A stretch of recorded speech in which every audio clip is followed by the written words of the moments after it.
is swung on and hit in the air to right field deep. And you can't forget about this one. Blaze Salter hits number 5, and the Newport Gulls retake the lead. This is the Newport Gulls pregame show, live from Cardines Field in Newport, Rhode Island. Gone! A grand slam! Two-run power! Right tower power! And the Gulls walk off in the 15th inning! Coming up, interviews, stats, standings, lineups, and a whole lot more. Tomas steps on the back for one out, throws to first, it is in time, a double play! And that one is gone! Joe and Afner! A high drive, left field deep. Bolzano going back, looking up. This ball is a two-run homer. P.J. Jones hits it out. Stay tuned. The pregame show begins now on the NECBL Broadcast Network. In his second season covering Newport Gulls baseball, here's play-by-play broadcaster Dave Peck.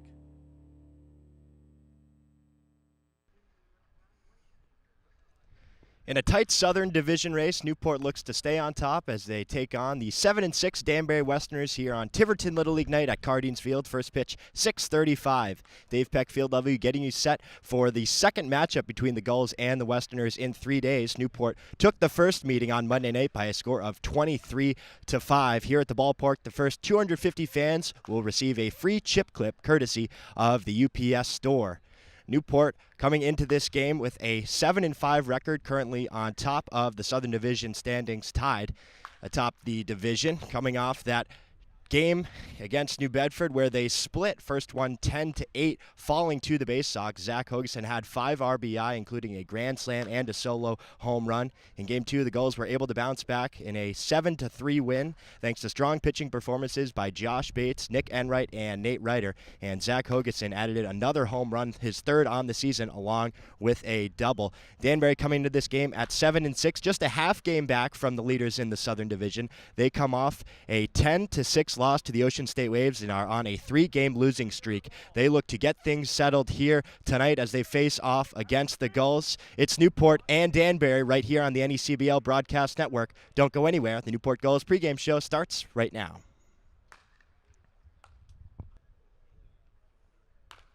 Welcome back to the pregame show here on the NECBL Broadcast Network. It is time for the Broadcasters Roundtable. Dave Peck alongside the voice of the, to my right, the voice of the Danbury Westerners, Jack Omer. To my left, Newport Gulls field reporter Dan Byford. Dan, we'll start with you. Zach Hogeson, 3 home runs, including a grand slam and a double in yesterday's doubleheader. What impressed you about him? I think he did a good job only going after the pitches that he thought he could put a good swing on. He got ahead in the count, good hitters counts most times, but even when he did get 2 strikes on him, he did a good job of getting a hold of the pitch and staying aggressive even with 2 strikes, protecting the plate. In Game 2 is a 7-3 win. Josh Bates, Nick Enright, and Nate Ryder all doing a great job on the mound. What does Newport have to do to be consistent when they're pitching? It hasn't been great so far this season. I think what they've been doing when they've been pitching well has been getting ahead of hitters and not allowing walks. It's a big thing not to have runners on base because then you don't have to work out of a jam. So if you can get ahead of hitters, you don't have to worry about walks, and you can trust your defense behind you to field the ground balls that hopefully the hitters have to go after when they're going fishing for something they shouldn't be going after. All right, Jack, we'll volley it over to you real quick. Danbury on a 3-game losing streak. They lost to Newport 23-5 just a couple of nights ago. What do they have to do to get back on track here tonight?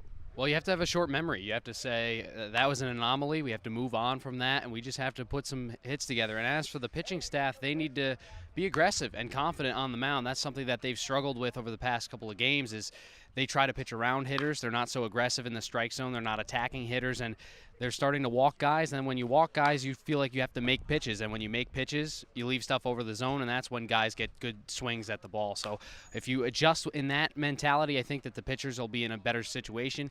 Hitting's been a good side for Danbury over the past couple of games. They've been producing some runs. They just need to start to string some stuff together on the pitching side. The ERA coming into this week for Danbury was 2.90. It is now 5.16. But hitting-wise, they have a new guy in Randy Tavares. Just 1 game, 2 games so far. Early on, what have you seen from him?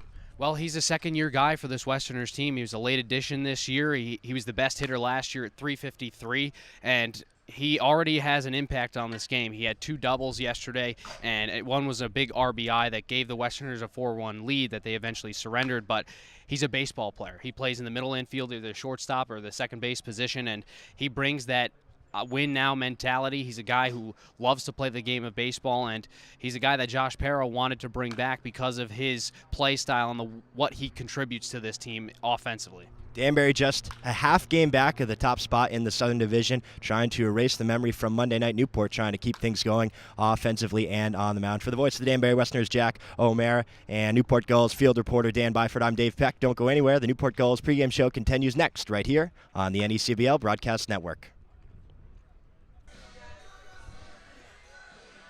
Welcome back to the NECBL Broadcast Network pregame show. I'm Joe DeLeon here for today's segment of Ask a Goal. Ask a Goal is where we take social media questions from fans and ask the players on the Newport Gulls today. Here with me is Jack Gethings. How you doing today, Jack? Good, how are you? I'm doing pretty well. So first question we have is, who throws the worst BP out of all the coaches? Oh, put me on the spot here. Wouldn't say he throws the worst BP, but I've had a couple bad rounds with Coach Xander. So I'm just saving the hits for the game when he throws. All right, next question, a bit of an odd one. Would you rather fight one horse-sized duck or 10 duck-sized horses? 10 duck-sized horses, definitely. Is there a reason for that? They're smaller, so you could probably just kick them around. That's a good look at it. So next question is, what is life like as a Newport Gull? What's it like being a part of this organization? Oh, it's awesome. It's pretty much like a family here. And being based in Newport, it's the most beautiful place in New England, so it's an awesome experience. All right, next question. We got the NBA draft coming up tomorrow. Who do you think's going first overall? I like DeAndre Ayton. Played well in college. He's a big guy. I think he's the easy number one pick. All right. So now our last question. We are starting to do riddles. Last week we had a good one, but Nick Enright did not get it. Okay. This one's pretty tough. You get one try to guess it. If you don't get it, we're going to pass it on to next week unless somebody else guesses it in the dugout, which ended up happening last week. So here's the riddle. One night, a king and a queen get on a boat. When they return the next day, there's 3 people on the boat. How is this possible? The king, the queen, and a knight. Oh, wow, you actually got it. So first person to get the riddle right is Jack Gethings, and that is going to be the end of Ask a Goal. We send things back for the NECBL pregame show as it continues after this.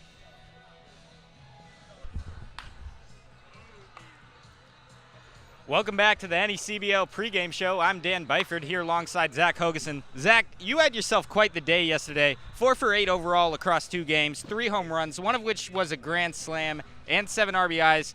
What was your approach like at the plate? I was just seeing the ball well, trying to get some barrel on it and let it fly a little bit, and it worked out for me pretty well. So you even had a hit with 2 strikes, a couple of hits with 2 strikes. What's your approach like when you're down in the count like that? I was just trying to see it up. I know a lot of guys try and go down with taller guys, some off-speed stuff, so I was making sure I saw it elevated so I could get barrel to it and wasn't going to chase anything down.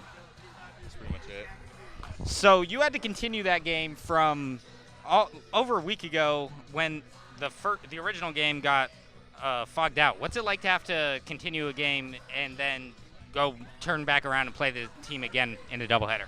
I mean, it's almost just like a fresh start for the game. I mean, you got to get everything going again. You don't really think about the game before. We kind of just kept going from where we were. It was like a fresh start, get everything moving again.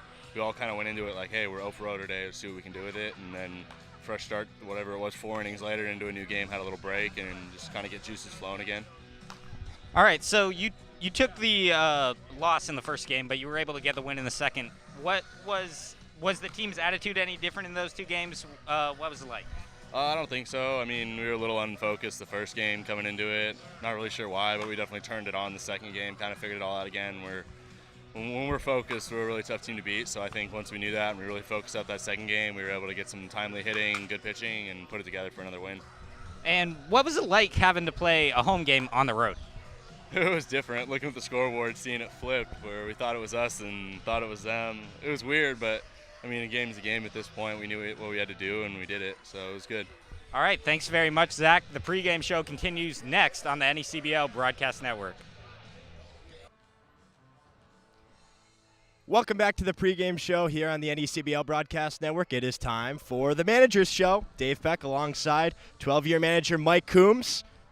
Coach, 23-5 win. The last time you faced off against these guys, I think they're a little angry coming in here or what? Yeah, when you score 3 touchdowns and a safety, yeah, they're pissed off.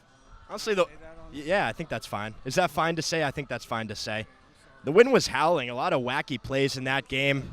Howl like that, and then balls were going here we go, the balls were going every which way. It was like a Twilight Zone or something, like something Rod Sterling would throw out at people, you know? The ball's here, the ball's there, you catch the ball. The Twilight Zone, you know, popular TV show. What was your favorite episode of the Twilight Zone? Well, a couple were riding down in their car, and the woman was in the passenger seat, and the husband was driving her after they got out of the hospital, and she said, "That's the guy, that's the guy." Yep. They pulled over, and the guy went in and It was a hitchhiker. put a hitting on him, hurt him. Yeah, that was... Then they got back in the car, and she drove a little bit farther, and there was another guy, and she goes, "No, that's the guy, that's the guy." And the guy goes, "He just already killed one guy, and now he's gonna no." It's actually a terrifying episode. If you haven't caught it, the Hitchhiker Twilight Zone. You know, speaking of the Twilight Zone, we're here. Sun going down. Hogeson has been an outfielder pretty much the entire season for you. He's, you know, had to deal with the lights and the lighting and weird balls dropping in, but he had 3 home runs in the doubleheader versus New Bedford. You know, you go back to the old adage, see the ball, hit the ball. You know, the higher up the ball is, you see the whole ball. Lower it goes, you only see the top half, harder to hit, keep the ball on the ground. He got balls up. You sound like you've been doing this a long time. No, I just pick stuff up from other people. I don't make this stuff up. All right, let's get to the baseball. For Mike Coombs, I'm Dave Peck. The Gulls and the Westerners are up next. Don't go anywhere, right here on the NECBL Broadcast Network. Once again, here's Dave Peck and the Newport Gulls broadcast team.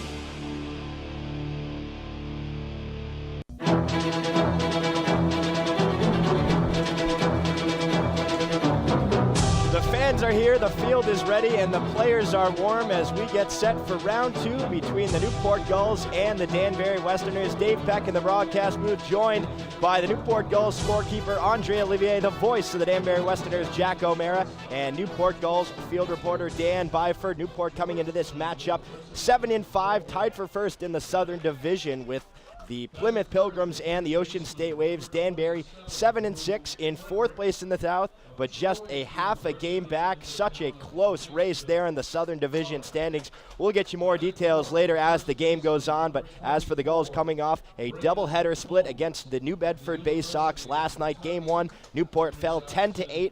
5 runs in the 4th were put up by the Gulls, thanks in part to a grand slam by Zach Hogeson. He also had a solo shot later in the game, but a grand slam by New Bedford's Ryan Markey was just too much for Newport. In game 2, the Gulls were able to bounce back and win it 7-3. Zach Hogeson once again with a home run, his 3rd on the season. Newport would get 4 more runs in the 5th inning off 2 RBI double by Zach Britton and a 2 RBI single by Jack Gethings. Nick Enright was absolutely phenomenal on the mound, going 3 innings, giving up no hits, no runs, walking no one, and striking out for Nate Ryder into close, as he has done so well so far this season. As I welcome in Jack O'Mara of the Danbury Westerners. Jack, Danbury coming in a 3-game losing streak. Things have gone sort of south, especially on the mound, and it started a couple days ago here against Newport in that 23-5 loss. What's the key to them here tonight? I asked you earlier, I'll ask you again, to get back on the winning column here tonight. It's to be aggressive on the mound. That's the biggest thing, and it's hard when you give up 23 runs on 26 hits. You get a little tentative and almost scared to throw the ball over the plate, but last night we saw that it wasn't necessarily a lot of balls over the plate, but it was the walks that they surrendered in the ball game, and the walks eventually led to those bigger hits that allowed runs to come in, because you start to make pitches, you try to work around hitters, you walk some guys, then you feel like you have to make a pitch, and that's where you give up the big flies and the extra base hits, and that's where Danbury fell yesterday. They gave up, another starter gave up 6 runs. Taylor Dye only went 3 2/3, 6 hits, 6 runs, all of them earned. Mike DeLeese comes in, tries to close things out in the 9th as they're only down by 1 run. He gives up 3 in that 9th and makes the game kind of unreachable at that point. the offense is there. It's right there for the Westerners. They were able to produce runs yesterday. They had a 4-1 lead at one point, a couple of home runs out of the ballpark. The offensive production is there. They just need to figure out how to get the pitching back on track. Is there anything that manager Josh Pero said or any of the players said? You were on the bus, you've been with them, obviously the entire season, but since Monday, coming back to Newport, little chip on their shoulder? Yeah, they say, I hope they don't hit the ball anymore. That's basically what they said. But they know that Monday was a special scenario. It doesn't happen a lot in baseball when teams are able to put that many hits on the board. They're a little angry. They want to come in here and they want to be able to take revenge on what happened on that Monday, that fateful Monday in late June, and they're going to push it to the back of their minds, kind of keep that chip on their shoulder. Yes, I think they will have that, but Josh Pero knows that he and this team can come back from this because this team has a lot of talent. They just need to figure out how to put it all together. And if you missed Monday's game, it was 23-5 Newport with the victory. They had 26 hits. All 23 of those runs were earned. They scored 6 in the second inning, 5 in the fourth, 3 in the fifth, 7 in the sixth, and 2 more in the seventh. And it was Cole Austin who went 6 for 6 with 5 runs scored, 3 RBI. He had a home run. Or he only did not have a home run. He had a couple of singles, a double, a triple, and was looking for that long ball. He was in play for a cycle early on in the ball game around the 5th. He didn't end up getting it, but reached base 7 times as he got hit by a pitch in his last at-bat. And I'll toss things over to Dan Byford just to talk about the Gulls so far this season. It's been up and down. They've been a streaky team. Offensively, they are as hot as ever. Pitching, they had a good performance from 3 of their guys in the doubleheader last night. What has to happen in order to calm a Danbury team that's 6th in the league, batting .253, but they hit a lot of doubles, 4th, and they hit a lot of home runs as well with 12. That is 4th in the league. I think getting ahead in the count is huge as a pitcher. If you're up 0-2 instead of down 2-0, you don't have to throw a pitch down the middle. Harder to find something for the batter to take advantage of, absolutely. All right, we will be right back after this brief message. It's the Gulls and the Westerners right here on the NECBL Broadcast Network. Newport Gulls pregame show, now on the NECBL Broadcast Network. A reminder that this copyrighted telecast is the exclusive property of the Newport Gulls Baseball Club and the New England Collegiate Baseball League, presented by the authority of the NECBL Broadcast Network for the entertainment of our listening and viewing audience. It may not be reproduced, re-recorded, or retransmitted in any form, and the accounts and descriptions of this game cannot be disseminated without the express written consent of the Newport Gulls and the Commissioner's Office of the New England Collegiate Baseball League. A Southern Division clash here at Cardines Field. 7-6 Danbury, 7-5 Newport. And we will send things over once again to Newport Gulls field reporter Dan Byford to take a look around the NECBL from yesterday, today, and the updated standings. Dan? In yesterday's NECBL action, the New Bedford Bay Sox were able to overcome the Newport Gulls in the first game of the doubleheader, 10-8. It was a continuation of the game that got fogged out last week. In a game between the Upper Valley Nighthawks and the Mystic Schooners, Upper Valley was able to win 4-1. The Ocean State Waves beat the Danbury Westerners 10-6. The Sanford Mainers beat the Vermont Mountaineers 4-3. The Plymouth Pilgrims won 7-2. The Winnipesaukee Muskrats beat the North Adams Steeplecats 16-10. And the Gulls were able to take game 2 of the doubleheader with the Bay Sox 7-3 in a shortened 7-inning game. As for today, the Waves and the Muskrats are in the second inning of a scoreless ball game right now. The New Bedford Bay Sox are leading the Mystic Schooners. The North Adams Steeplecats and Sanford Mainers have not gotten underway yet. The Valley Blue Sox and Upper Valley Nighthawks have not gotten underway either, nor have the Vermont Mountaineers and Keene Swamp Bats. The standings coming into today's game: the Upper Valley Nighthawks are leading the Northern Division at 8-3, followed by the Sanford Mainers at 7-3, the Valley Blue Sox at 7-3, and then the North Adams Steeplecats at 4-8, the Keene Swamp Bats at 4-8, the Vermont Mountaineers at 3-8, and the Winnipesaukee Muskrats at 3-9. In the Southern Division, there's a 3-way tie for first between the Plymouth Pilgrims, Newport Gulls, and Ocean State Waves, all at 7-5, followed by the Danbury Westerners at 7-6, the New Bedford Bay Sox at 7-6, and the Mystic Schooners at 5-7. Dave? Thank you, Dan.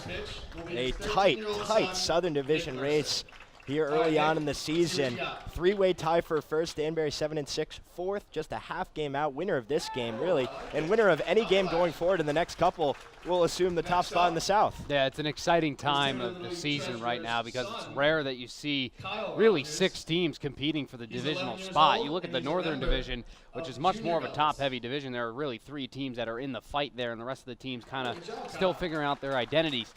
This division is wide open. It's anyone's lead, and it's exciting because you know each game matters. There are certain games where you can say, okay, you know, it's not a huge deal if you drop this one. Winning this one is a nice addition to your resume on the season, but for both of these teams and the teams in the Southern Division, every game matters right now, even this early in the year. And Coach Coombs was talking about, you know, June, early June, you're kind of figuring out what you have as a team. You still have players coming in. Of course, Randy Tavares, new this week for the Westerners, a returning guy and one of the top players on the team. Newport still has a couple of guys coming in, and Tim Tawa out of Stanford. He is actually in Newport.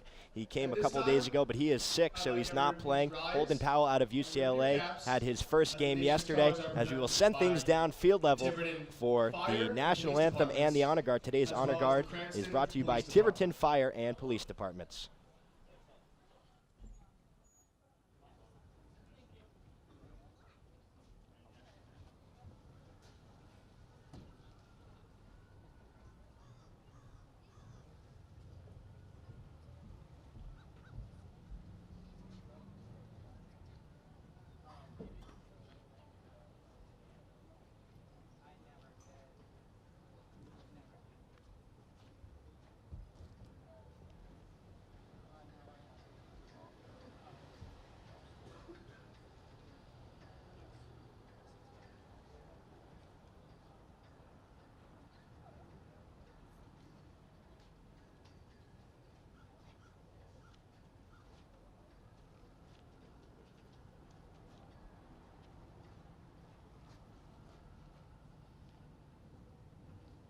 Singing the national anthem here tonight is Tiverton Little League coach Bobby Silvio.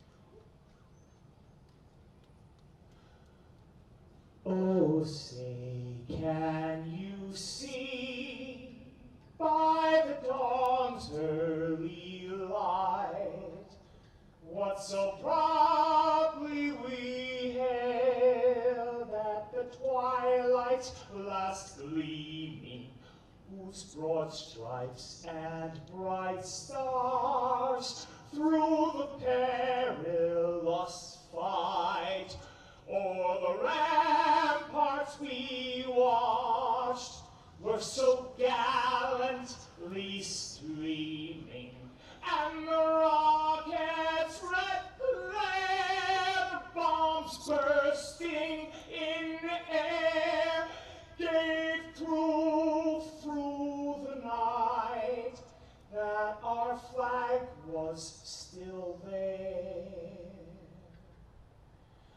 Oh, say, does that star-spangled banner yet wave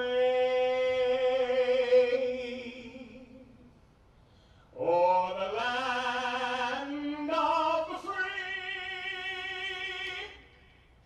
and the home of the brave?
thank you again to the Tiverton Little League. Very nice national anthem sung today by Tiverton Little League coach Bobby Sylvia. It is Tiverton Little League night here at the ballpark.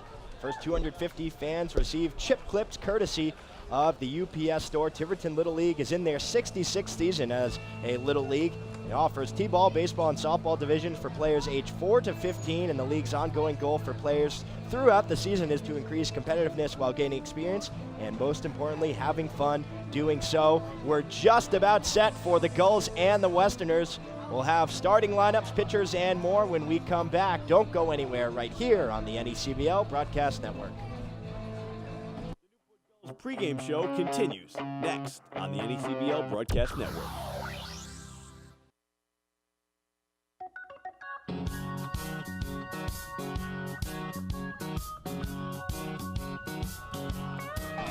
As we welcome you back here, Dave Peck alongside the voice of the Danbury Westerners, Jack O'Mara. And Jack, for the visiting Westerners, what does their lineup look like tonight? Well, it looks like this. Leading things off and playing second base out of Marist College, Randy Tavares. Batting second and playing shortstop out of Georgetown, Eddie McCabe. Batting third and playing third out of Troy University, Drew Frederick. Doing the cleanup and playing first base out of the University of Kentucky, Braden Combs. Batting fifth in left field, also from the University of Kentucky, Spencer Harbert.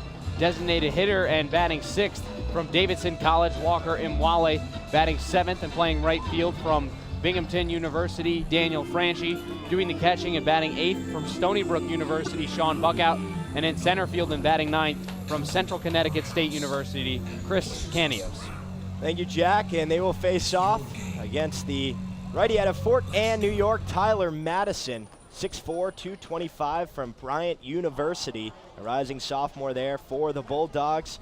So far this NECBL season, no wins, no losses, an 11.57 earned run average in just one game. He went 2.1 innings against New Bedford. Gave up 2 hits, walked 6, and struck out 2. She's a 10-year-old and so far, Little League softball player.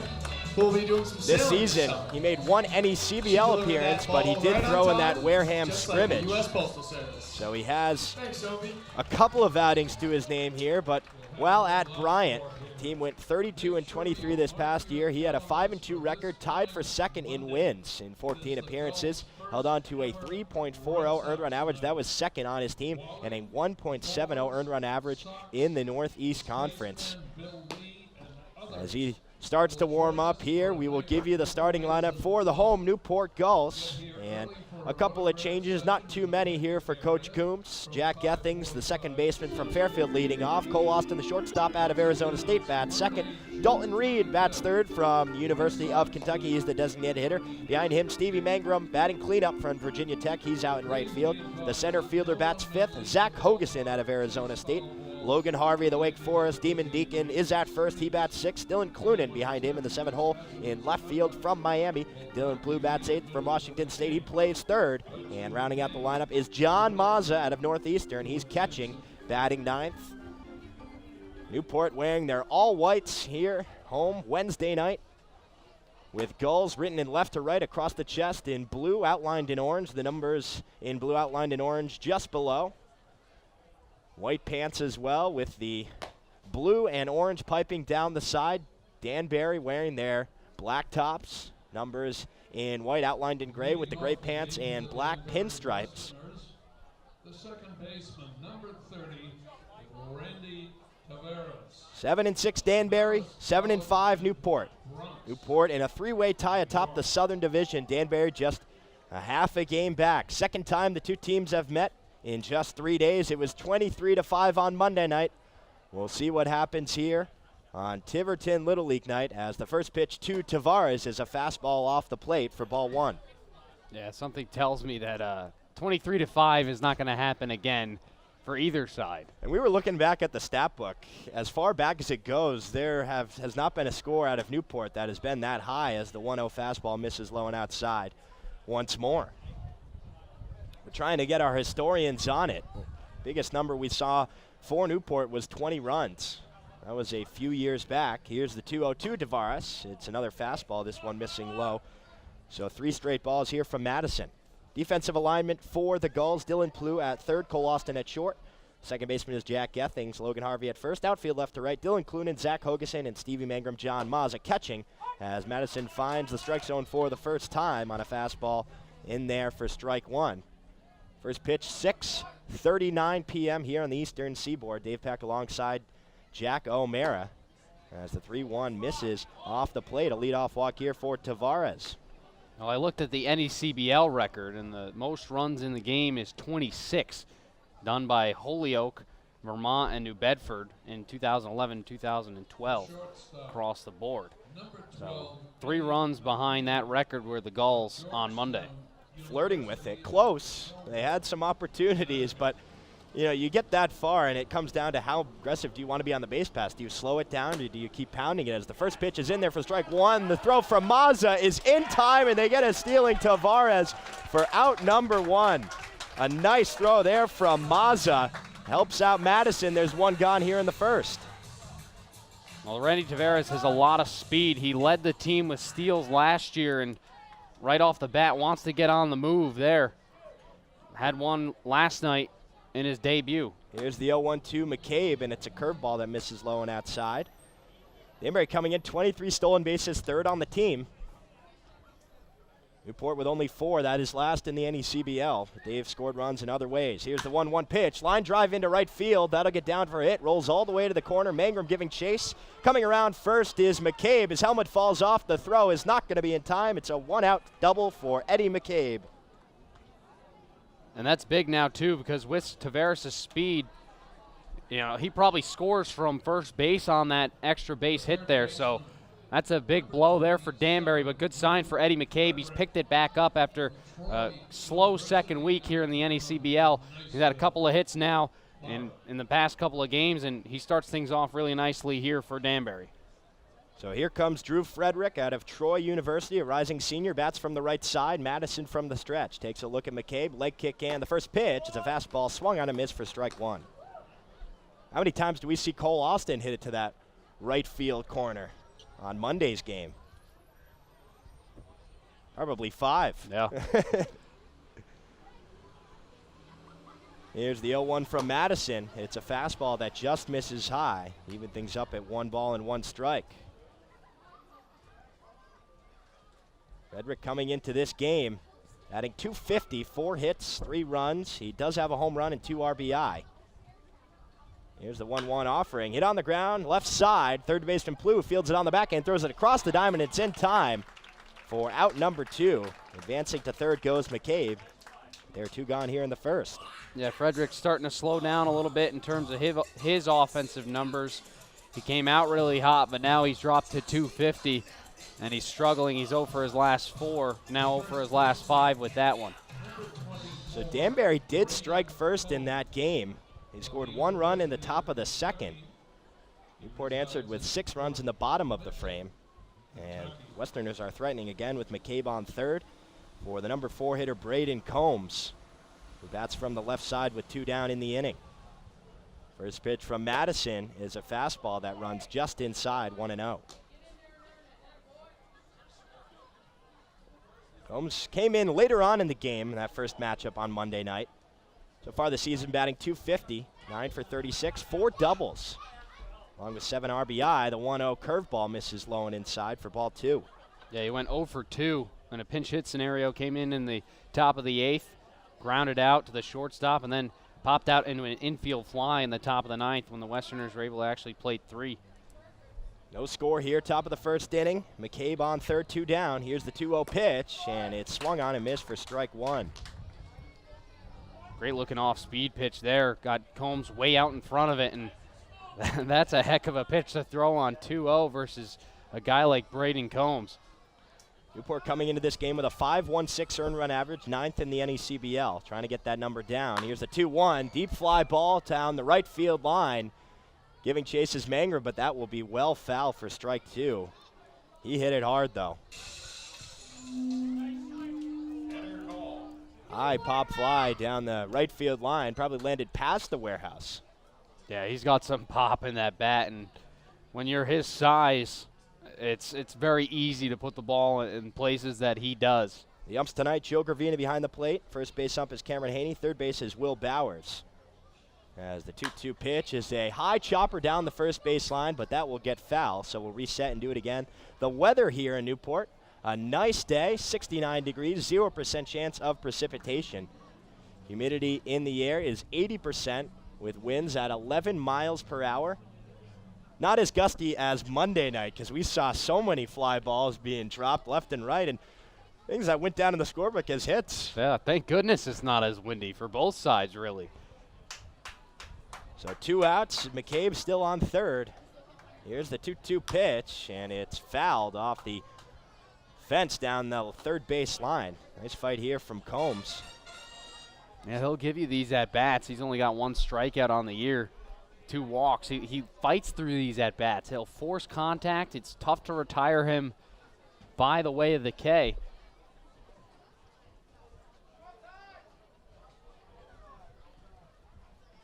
Newport pitching with a 204 opponent average with runners in scoring position with 2 outs, as this one is chopped down the first baseline but fielded by Harvey. He tags first himself, and that will retire the side.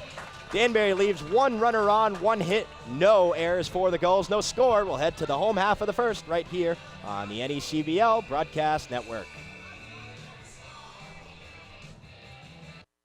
Major League Baseball and the NECBL wear New Era caps, the preferred cap of the NECBL.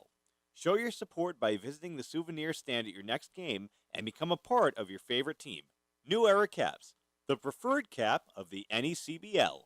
Franklin is proud to be the official batting glove of the New England Collegiate Baseball League. Throughout the summer, all 13 NECBL teams are wearing their very own custom team batting gloves, courtesy of Franklin Sports. To order your favorite team's design or to create your own, visit franklinsports.com/custom. That's franklinsports.com/custom and enter the code NECBL20 to save 20% off your purchase. From the NECBL to the major leagues, only the best hitters in baseball wear Franklin batting gloves.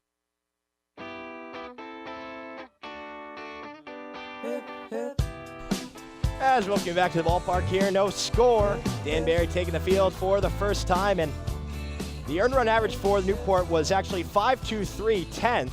5.16 for Danbury. That was 9th, so really not much difference as both teams have a good offense but look to kind of have their pitching staff close down the opposite. As taking the mound here is Michael Cowell from Fordham University. At Cowell on the season, this will be start number 3 for him. 11 2/3 innings pitched combined, 11 hits, 3 runs, 2 of them earned, 2 walks to 11 strikeouts. He's 1-0 on the year with a 1.54 ERA. His last time out was against Vermont at home in a 1-0 ball game. He pitched 7 innings, 4 hits, no runs, 5 strikeouts, and just 1 walk. It was a very impressive start for the Westerners, arguably the best start by any starting pitcher this season. He will face off against the number 1 ranked offense, batting .317 coming into this game. Jack Gethings, the first batter, takes ball 1 just a little low. It'll be Gethings, Austin, and Reed here in the bottom of the first inning. Still no score.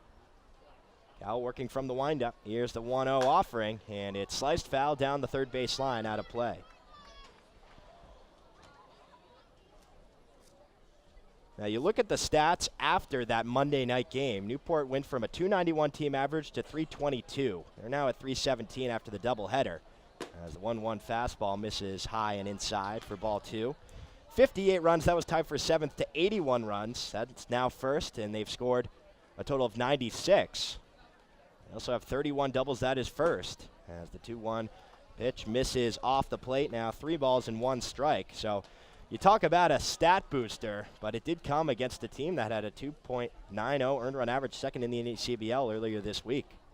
3-1, hit on the ground, up the middle, and that'll get into center field for a hit. Jack Gethings continues his hot streak as he has a leadoff single here in the first. Now that's the way to get started for Newport. Why not continue your hitting ways? And like you said, Dave, it's a stat booster when you score 23 runs on 26 hits and everyone's on the board. And it's a great feeling when your team starts to hit like that, because then you feel like, okay, we did it against the second best pitching staff in the league. We can do that against anyone. And they've played extremely well over the past couple of games, and are in the hunt for first place. Here's Cole Austin. First pitch curveball hit deep to left field. Harbert going back at the fence, looking up, and it is gone. 5th home run of the season for Cole Austin, and Newport takes a 2-0 lead here in the first. Well, there's his home run he was looking for on Monday. First pitch he sees, and he sends it over the left field wall. Cowell just hangs a breaking ball belt high. Austin does not miss it. And they continue to just hammer Danbury offensively. Austin, who came into this game tied for first in the NECBL with 4 home runs, now has the sole possession of that statistic. He was first in the league with 14 RBI. He now has 16 as Dalton Reed takes strike 1 there from Cowell. But you said it, he didn't get the home run in the 6-for-6 night. That's all he needed for the cycle, and he gets it there on a first pitch curveball as Reed fouls that one off the netting down the third base line, quickly down 0-2.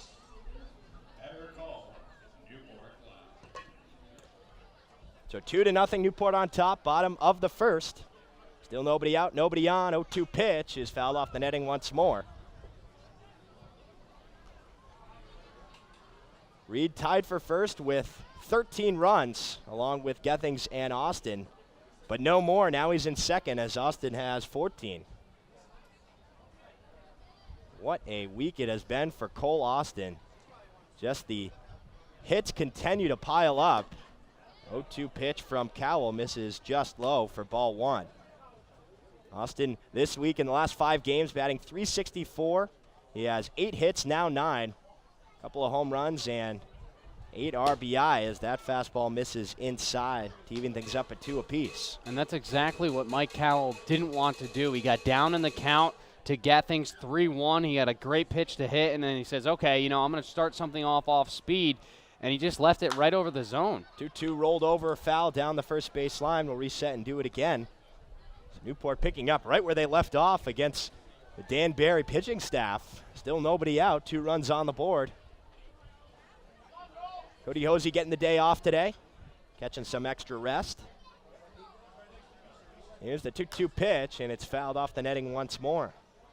A great at-bat here for Reed, just putting everything back off the screen, drives one down the line, making Cowell work here early, and Cowell's going to have to try to break through here as Danbury struggled to do so. 2-2 pitch, fouled over the press box, so we'll reset. 2 balls and 2 strikes. Reed coming into this at-bat, .302 average, 16 for 53. He has 13 runs scored. That is second in the NECBL. 2 doubles, 3 home runs, 12 RBI. Here's the 2-2 breaking ball, swung over and missed for strike 3. The advantage goes to Cowell there. That's a big strikeout for him, confidence booster.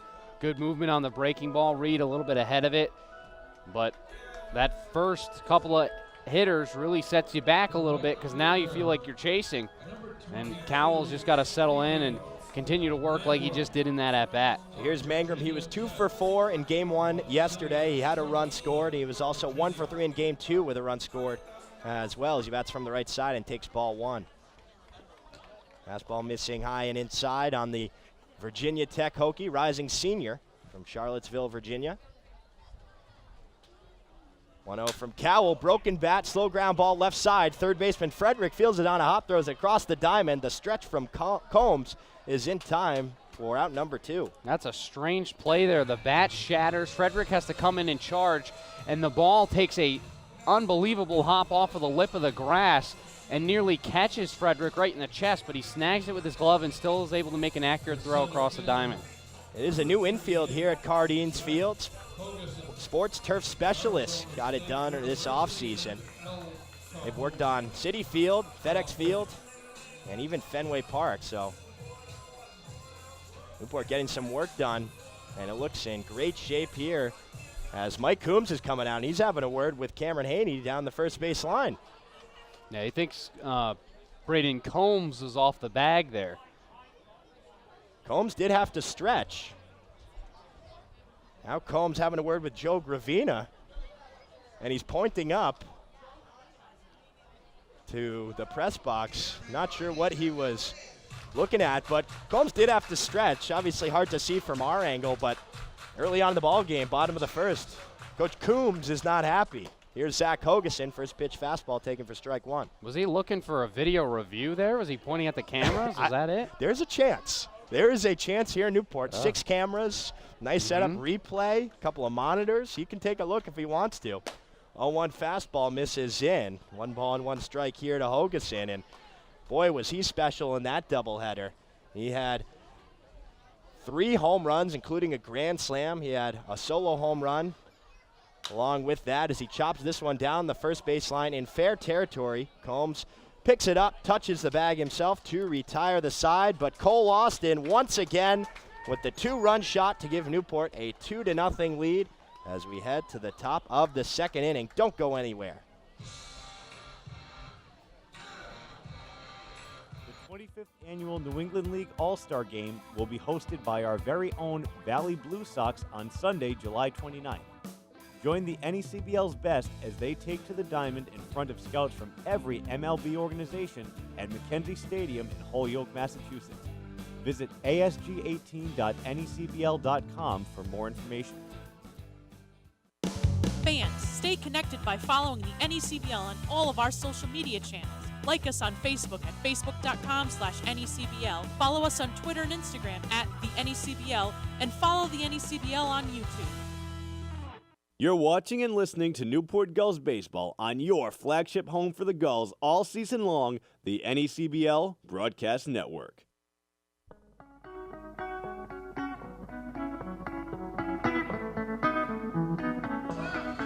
Two to nothing, Newport on top.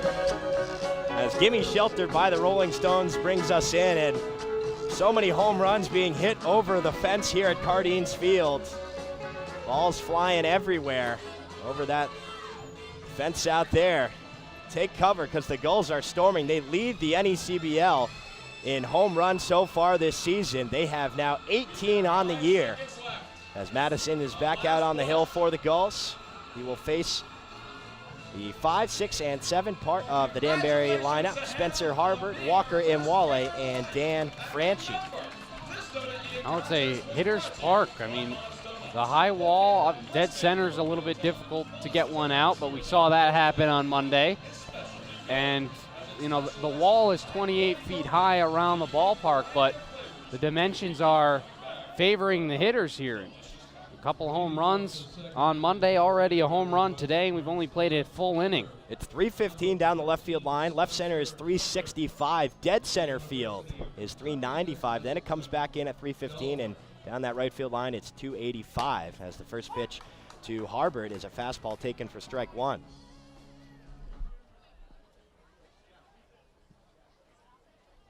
Madison working from the windup. 0-1 curveball misses low in the dirt.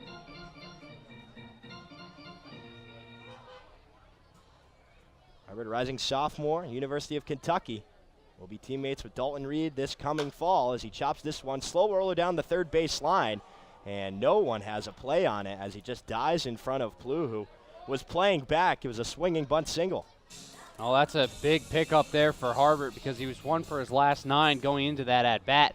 Struggling at the plate a little bit after a pretty good start. And it doesn't look pretty, but it gets the job done. It gets a man on, and in a manageable game here for Danbury, they didn't really see that on Monday, so they're going to try to take advantage here offensively. For the most part, it's a trend we've seen against Newport pitching. Leadoff hitters batting .371 as Madison pulls the string on Imwale as he swings through that curveball for strike one.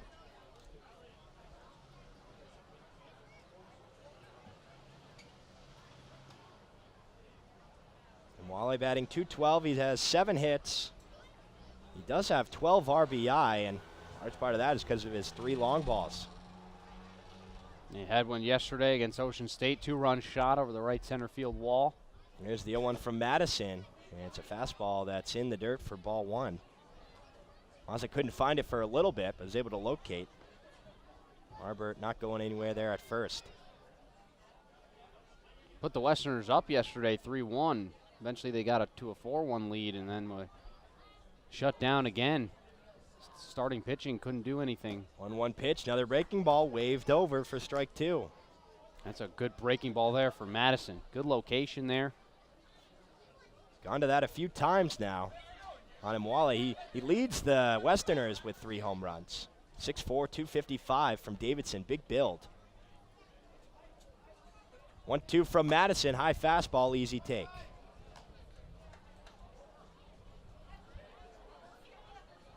Two to nothing, Newport on top. Cole Austin in the bottom of the first with a 2-run bomb over the left field wall.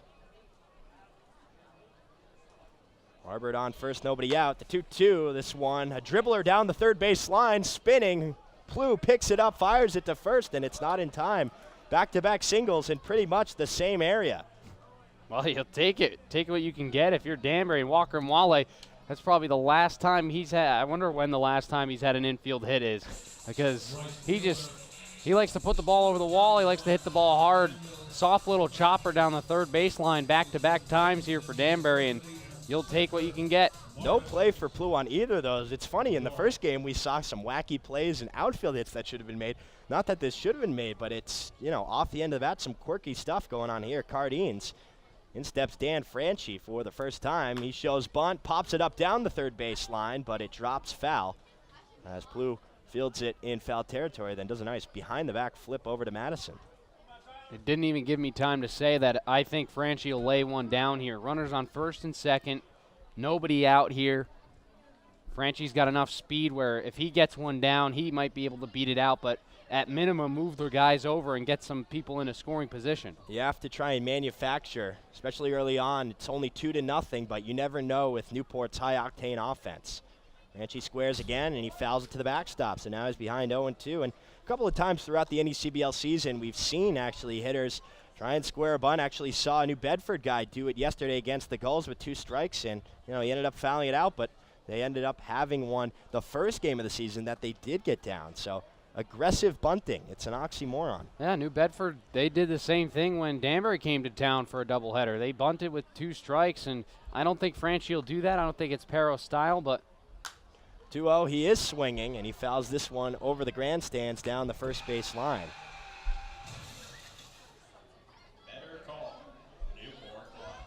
Harbert with the leadoff dribbler down the third base line. No play for Plew. He stands on second. And Mwale with a very similar play down the third base line. He stands on first. Nobody out here in the top of the second. Madison from the stretch. Franchi hits this one on the ground. Right side. Gethings goes to second for 1. No throw from Austin. But Mwale is put down on the 4-5 fielder's choice for out number 1. Well, yeah, that's the speed of Franchi there to advance to first base on that. Tough to turn a double play on him. Does get the runner over, but surrenders that out. The lead runner at second is retired.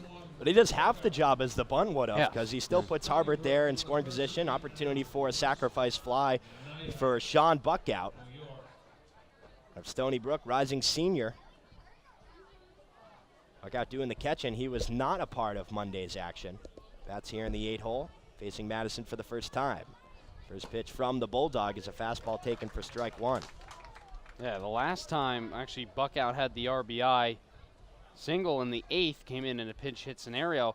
He really hasn't played much in the catcher role, and that's because Paul Gazzo's taking a lot of the defensive catching positions and Antonini DHing. 0-1, Franchi was off on the play, but it was chopped foul down the third base line, so Madison quickly had 0-2 for the second straight hitter.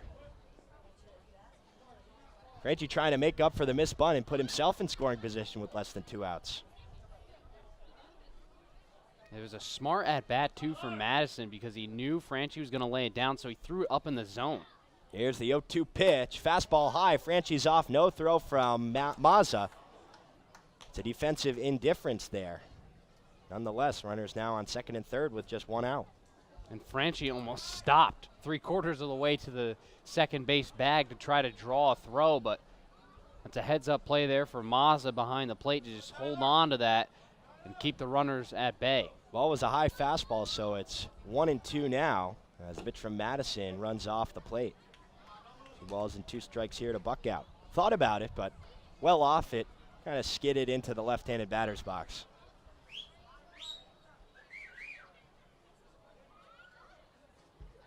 Buckout batting .286. Like you said, though, only 14 at-bats. He has 4 hits, a double, and 2 RBIs. Also walked twice.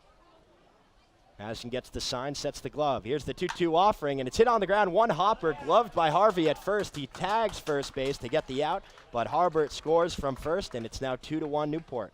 Well, that's the value of Sean Buckout. He doesn't strike out too much, but when he's in situations with runners in scoring position, he's particularly strong in that department, and he's able to bring another run in there.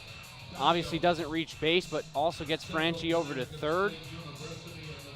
So that's a win at bat. That's exactly what you want. Newport puts up a quick 2. How do you respond? You get one for yourself, and you have an opportunity for another. Franchi's on third for Chris Canios. That's from the right side in the 9-hole. First pitch from Madison swung on, dribbled down the third baseline, foul for strike 1.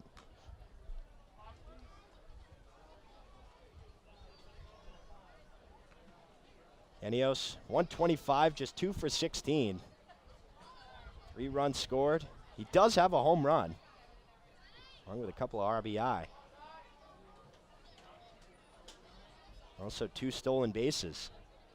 That's half of the entire Newport Gulls team. Mazza setting up outside. Here's the 0-1 pitch, and it's a changeup that misses low.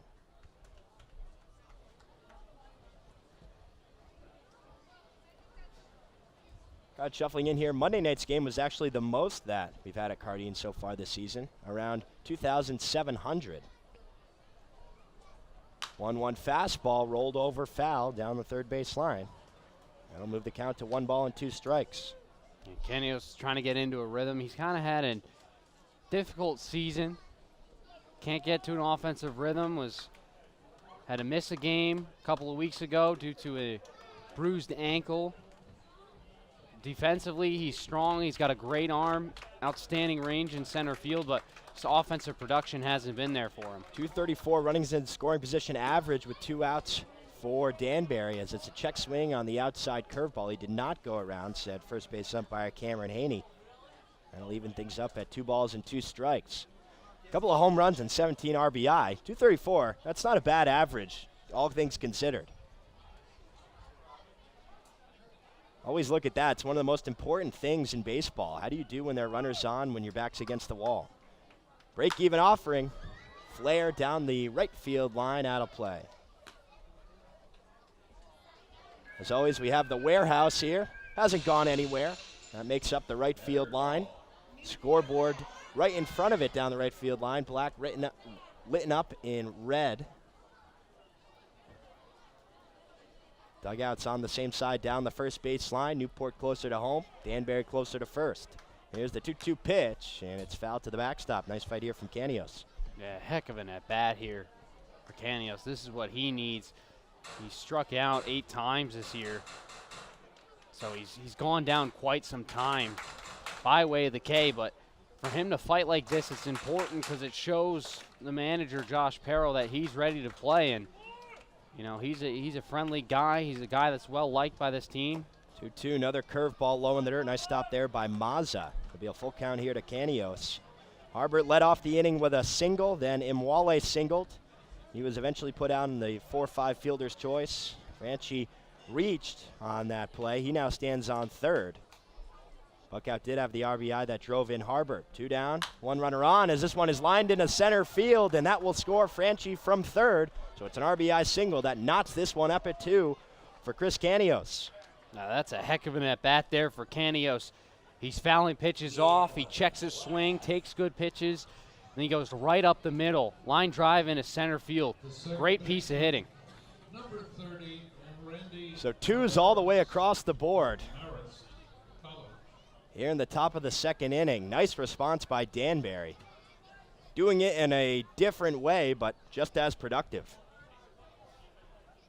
That'll flip the order and bring up Randy Tavares. He walked his first time up. Madison goes to first to check on Canios, who dives back, no problem. Canios does have wheels, couple stolen bags this season. Was caught once as well. Madison from the stretch. First pitch is a fastball taken for strike 1 on the inside corner.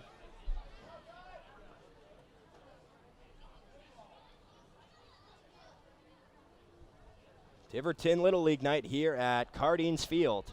Newport 7-5. Danbury 7-6, second time the teams have played in 3 days. Here's the 0-1 pitch. Canios is off. The throw from Mazza is low, and it bounces into center field. Now Canios gets up, runs to third, and he will be up standing. Now on third base with still 2 down. The pitch was low for ball 1, as was the throw. Well, Mazza did have time. It's a great pitch if you're the defense and you have a base runner because it's a high fastball.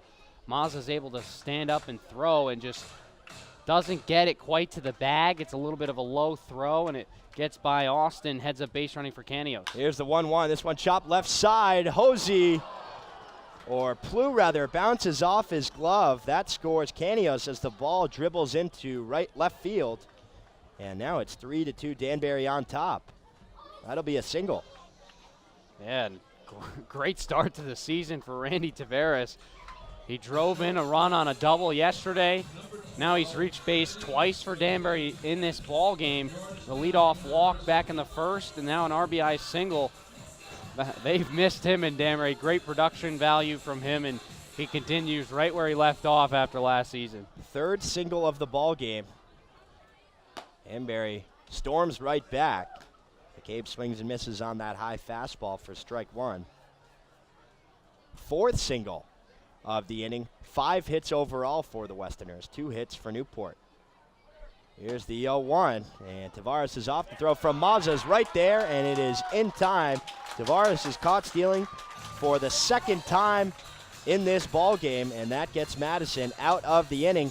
But Danbury answers. They get 3 runs off 4 hits, and they lead it 3-2 as we head to the bottom of the second inning right here on the NECBL Broadcast Network.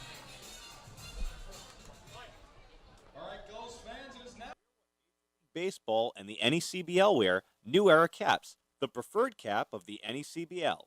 Show your support by visiting the souvenir stand at your next game and become a part of your favorite team.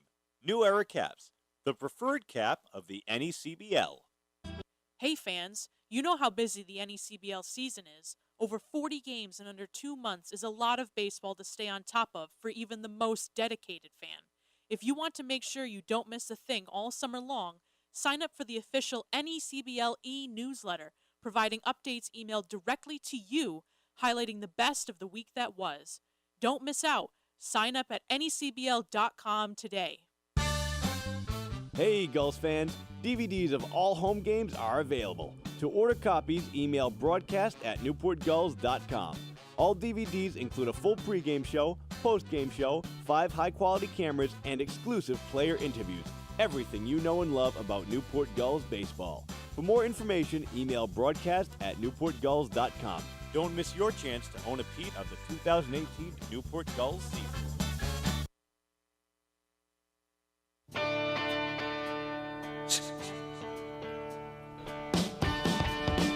So 3-2 Danbury answers with 3 runs off 4 hits. RBIs by Buckout, Canios, and Tavares. After Cole Austin put Newport on top with the 2-run shot in the bottom of the first, we'll see what the Gulls can do. It'll be Harvey, Clunan, and Plu due up 6, 7, and 8 as the first pitch runs inside and hits Harvey in the back. The last thing you want if you're Mike Cowell is to plunk the first guy you see. He looked good after surrendering the 2-run shot to Austin. He retired Newport 1-2-3 right afterwards, so he looked solid after the mistake, but you have a 1-run lead now, and you plunk the first guy you face. Not good. Harvey was hit in yesterday's game as well. That wasn't even close, just first pitch. Lack of focus there. Trying to reset as he faces Clunan, who shows bunt and then pulls back as the fastball misses inside for ball 1.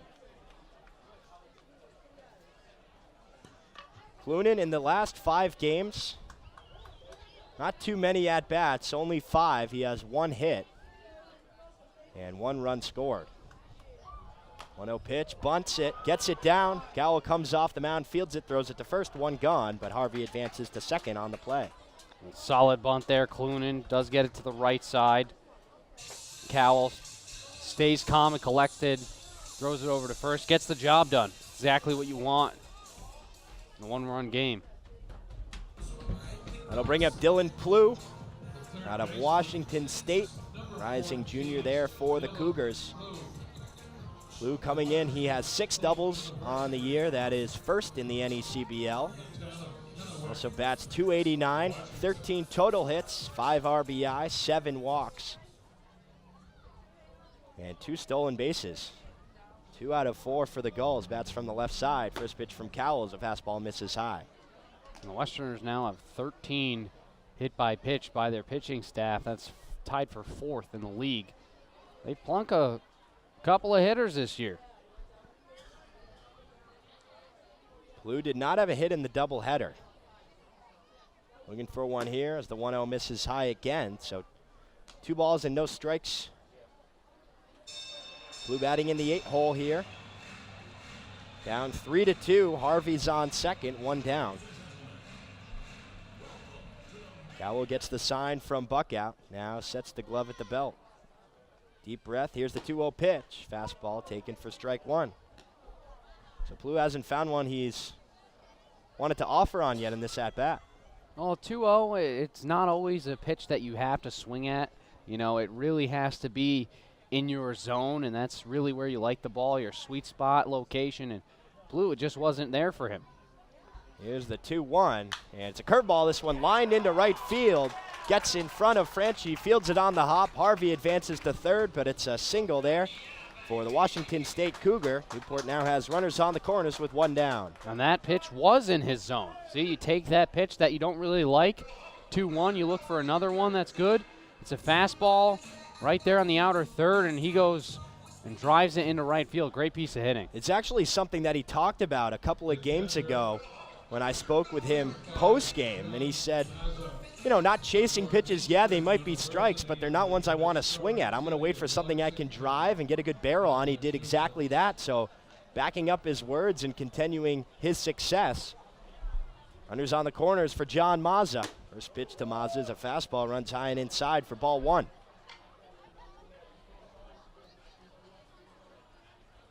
Five hits for Danbury, 3 for Newport, 1 error for Newport. That was the throw from Mazza that bounced into center field.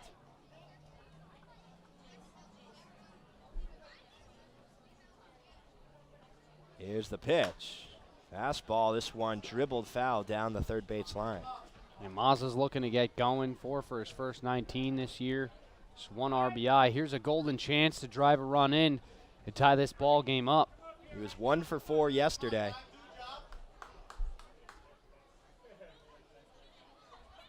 Great defensive catcher. Already 2 runners caught stealing in this game, though.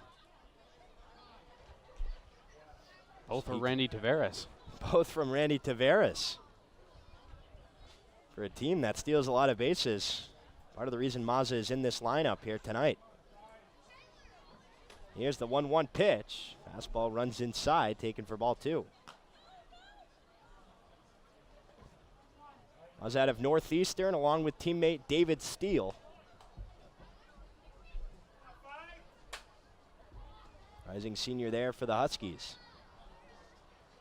The 2-1 pitch. Fastball, dribbler towards the third baseman, Frederick, who goes to second for run. The relay from Tavares is in time. A 5-4-3 double play gets Cowell out of the inning. Newport can't get a run across off 1 hit. They leave 1 runner on. We'll head to the bottom or the top of the third. It's 3-2 Danbury.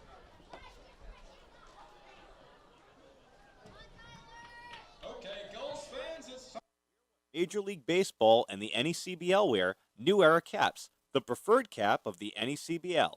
Show your support by visiting the souvenir stand at your next game and become a part of your favorite team. New Era caps, the preferred cap of the NECBL. Listen up, fans. You, our loyal fans, will be selecting 2 players to this year's All-Star Game. Beginning on Monday, July 23rd, fans will be able to vote for the final All-Star for each of the North and South Division teams. The player from each division with the most votes will be named to the NECBL All-Star team. This year's All-Star Game is being played at the home of the Valley Blue Sox on Sunday, July 29th. Fan voting will take place online at vote18.necbl.com beginning on Monday, July 23rd.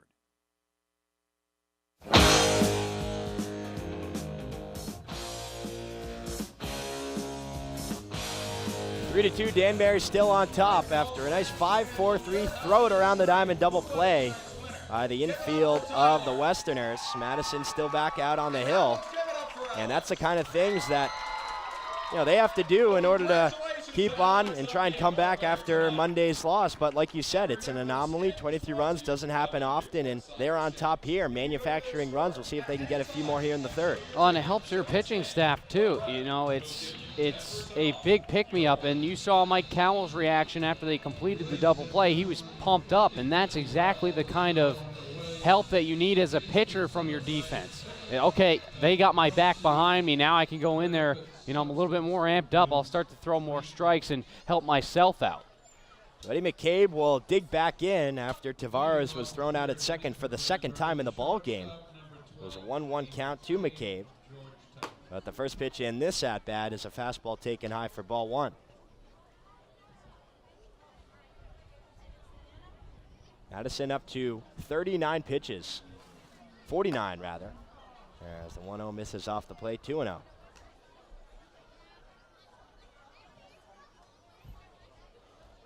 Gabe had the double in the first inning. 2-0 big swing and a miss on the high fastball. Nice hit down the right field line. Gabe out of Georgetown, a rising sophomore, teammates with Jerry Burke, pitcher for the Gulls, as he hits this one down the right field line, foul and into the road. And McCabe's .405 average, fourth best in the league. Player of the week, week one. Really, really great player, and he's found his stride here with the Westerners and as a rising sophomore. Here's the 2-2, reaches for it and hits it off the end of the barrel to the backstop to stay alive here with 2 balls and 2 strikes. He's got 17 hits. That is first on the team, along with 7 RBI. Madison working quickly. Here's the break-even offering. Curveball skips in the dirt. And we have a full count here to McCabe. 3-2, Danbury on top. Nobody on, nobody out in the top of the third inning. The 3-2 pitch fouled towards the backstop off the netting as it rolls down the press box here at Cardines Field. Right behind home plate. Right in the thick of things. Not separated from the fans here at Cardines. Nice atmosphere. Yeah. Unique. Madison from the windup. Here's the 3-2. This one fouled again down the first base line. Lunged at it. That's what he's been doing this entire at-bat. Fighting off pitches, looking for one that he can get in play. Madison winds and deals. The 3-2 changeup swung on and missed for strike 3. Oh, that's a heck of a pitch there for Madison. That's a great battle between strong righty versus the Danbury's best hitter.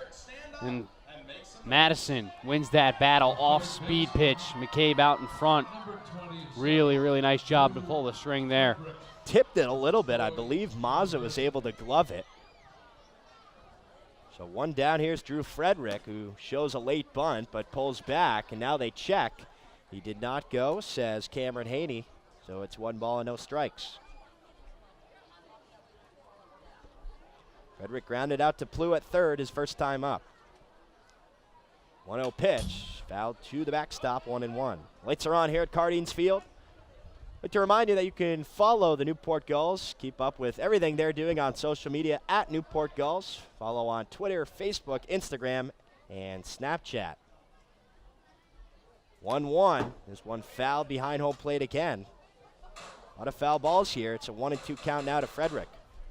Yeah, a lot of these hitters are coming up on both sides of things, looking for pitches to hit, fouling pitches off, and that's when you know that both of these pitchers really rely on the contact more than the strikeout per se, and as Madison just picked his first strikeout up. Here's the 1-2 off speed. This one out in front fouled off the wood fencing there down the third base line. The base of the fence covered with bunting there. Nice American decoration at Cardines. Couple of long battles here for Danbury hitters. 1-2 pitch, fastball swung and a miss for strike 3. Second strikeout of the evening, and there are 2 gone. You start to see a little comfortable outing here for Madison. He's settling in a little bit. Great location with some of these pitches, and the punch-out pitches have been so important. He goes to the changeup off speed, and then he says, all right, Frederick, try to chase this one upstairs, elevates the zone, and pulls the trigger on it. Newport pitching staff coming into this game with 116 strikeouts. That was third in the NECBL. They now have 118. Aiden Combs digs in with 2 outs. First pitch is a fastball taken outside for ball 1. Combs grounded out to his counterpart, Logan Harvey, at first base. 1-0 pitch. Curveball skips in the dirt. 2-0.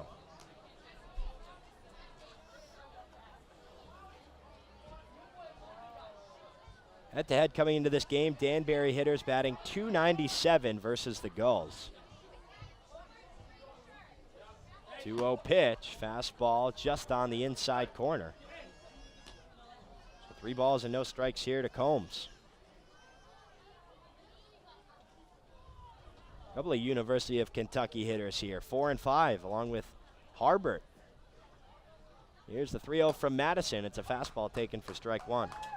Now this is a good at-bat here for Combs. He's staying patient.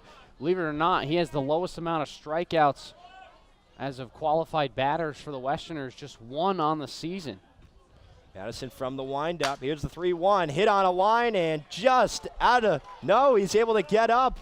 A play by Cole Austin. He throws to first. It gets under Harvey's glove. So Austin showing some leather there. It looked like it was going to get through. It ends up being a single anyways, as the throw was low and not in time. I think Combs would have beat it out. But yeah, you applaud the effort there for Austin to range over and try to make that play, but it actually comes to bite Newport in the rear end because that ball apparently goes out of play, and Combs is able to advance to second. And there's not much room for out of play there. Both dugouts on the same side, but it bounced into some section, so he now stands on second with 2 outs for Spencer Harbert. Madison from the windup gets him to swing over that first pitch for strike 1. Well, that's the kind of pitch you need against a guy like Spencer Harbert. He's a free swinger. He's going to swing at anything and everything he likes. So attack him, try to pull the string on some pitches. Great way to start off this at-bat. Singled and scored in the second. 0-1 pitch, another breaking ball, another swing and a miss. 3-2, Danbury on top. Top 3 here at Cardines Field in Newport, Rhode Island. Combs on second base. 2 down in the inning. Madison comes to the set. Here's the 0-2 pitch, and it's a breaking ball, foul tip into the glove for strike 3. So Madison strikes out the side, gets past a 2-out single by Braden Combs, and keeps it 3-2 Danbury as we head to the home half of the third right here on the NECBL Broadcast Network. Stats, scores, and highlights from your favorite NECBL team from wherever you are? Then head to mobile.necbl.com to download the official Point Streak mobile app. Available on Android and iOS devices, the Point Streak mobile app offers access to live box scores, pitch-by-pitch updates, and so much more all season long. That's mobile.necbl.com to download the app or head to the iTunes or the Google Play Store. Wear what Major League Baseball and the NECBL wear, New Era caps, the preferred cap of the NECBL. Show your support by visiting the souvenir stand at your next game and become a part of your favorite team. New Era caps, the preferred cap of the NECBL.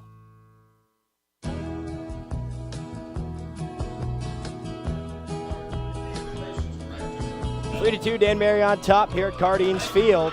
Bottom of the third inning, and that means it's time to send it over to the Newport Gulls field reporter Dan Byford for an update around the league. Dan? Thanks, Dave. In the top of the 5th, the Ocean State Waves are beating the Winnipesaukee Muskrats 2-0 in the bottom of the 5th, the New Bedford Bay Sox are beating the Mystic Schooners 4-3.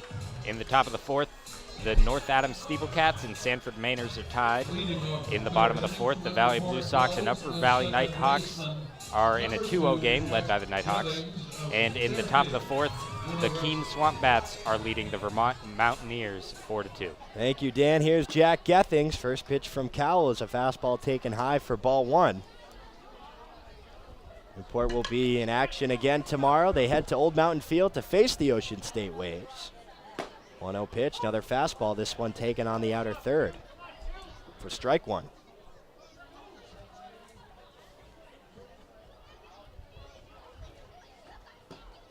1-1 changeup, misses low in the dirt. Gethings single to start off the bottom of the 1st. He came around to score on the 2-run shot by Cole Austin.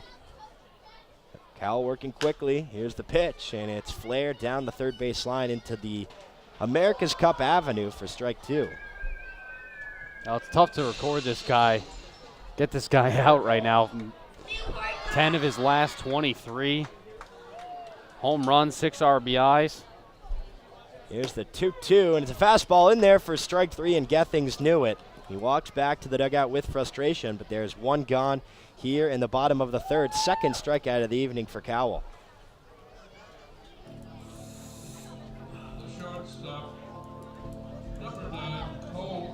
So one down here is Cole Austin. He has eaten Danbury pitching for breakfast so far this season. First pitch fastball runs inside for ball 1.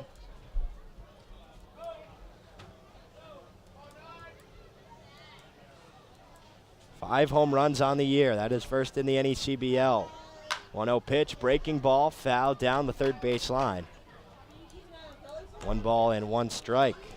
He came to the plate 7 times on Monday. 6 hits, 1 hit by pitch, and then the 2-run shot today. That's 8 for 8 in terms of plate appearances. Here's the 1-1 hit off the end of the bat. It's a slow roller towards the second baseman. Tavares has to run and field it. He's able to make the play for out number 2. Nice job fielding it on the run by Tavares. And finally, Cole Austin's retired by Danbury. This is quite the long season around retiring Cole Austin, but they finally do it. First time in 9 at-bats. Here's Dalton Reed, 2 down. First pitch swung on a miss for strike 1. And Cowell looks good now. He was comfortable against Gethings, gets Austin to ground out slowly to second baseman, and now already ahead 0-2 to Reed. Fouled that one. Over the grandstand down the third base line. Looking for his first 1-2-3 inning of the game is Cowell. 1 pitch away here as the 0-2 fastball just misses off the plate. 1 ball and 2 strikes. Reed struck out his first time up. That was the first strikeout of the evening for Cowell. Here's the 1-2 pitch. Breaking ball misses low and in.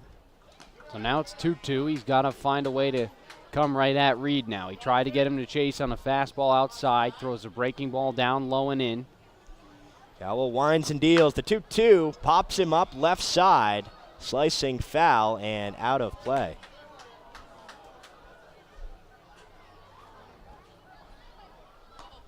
Cowell at 43 pitches now.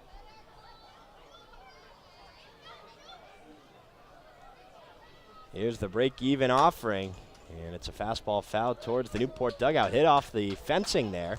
No flinch from any of the coaches. You see Kevin Winterroad there, pitching coach number 33. He wasn't phased.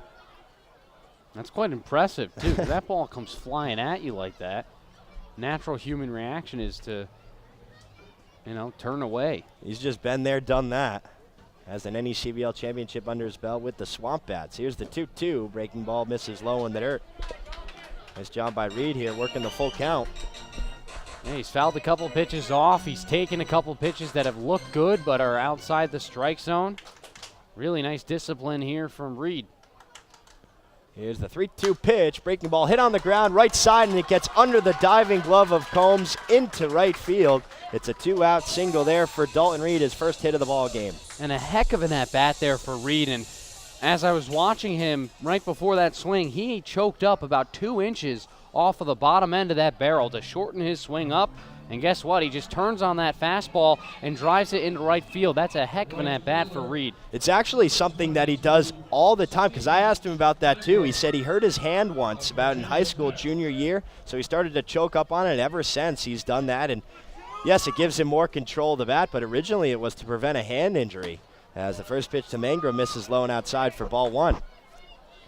He tapes it a little bit to give himself some extra padding.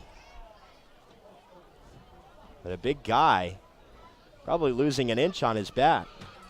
Here's the 1-0 pitch, breaking ball in the dirt. Nice stop there from Buckout, but it misses low for ball 2.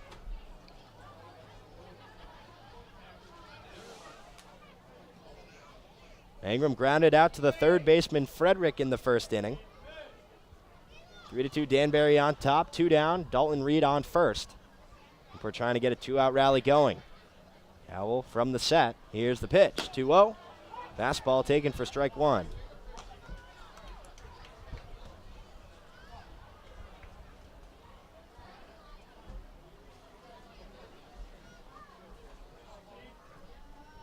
Howell takes a look at Reed, now goes to the plate and gets Mangrum to swing through that off-speed pitch for strike 2. Yeah, good fight back here from Cowell. He's down in the count, finds a couple of pitches in there, and is 1 strike away from getting out of this third inning. Doesn't get a 1-2-3 inning, but still looks sharp.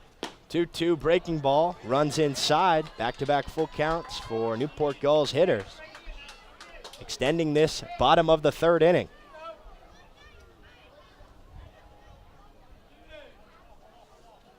Howell gets the sign from Buckout. Now sets the glove at the belt. Leg kick. Here's the 3-2. Reed is off as that one is flared down the right field line into the road.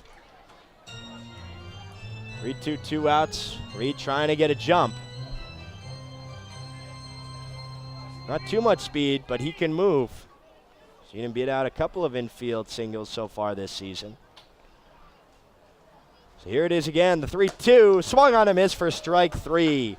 Cowell gets out of the inning, 2 strikeouts, his third of the ball game. Newport leaves 1 runner on, no errors for the Westerners. We'll head to the 4th, 3-2 Danbury on top here on the NECBL Broadcast Network. Sunday, July 29th, it's the New England Collegiate Baseball League's All-Star Game at Mackenzie Stadium in Holyoke, Massachusetts. Join all 13 NECBL teams, including this year's hosts, the Valley Blue Sox, for a night of baseball action that can't be missed. The always exciting skills competition and home run derby start in the early afternoon with game time set for 5:10. For more information about July 29th's All-Star Game or the New England Collegiate Baseball League, visit www.necbl.com. The Newport Gulls, 6-time champions of the NECBL. Follow the whole season right here on the NECBL Broadcast Network.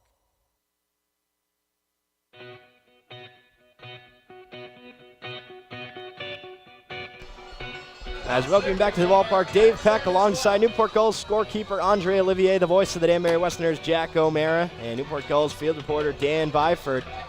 For the 4th through 6th innings, I will send the play-by-play over to my partner in the booth, Jack O'Mara. Jack, how we doing?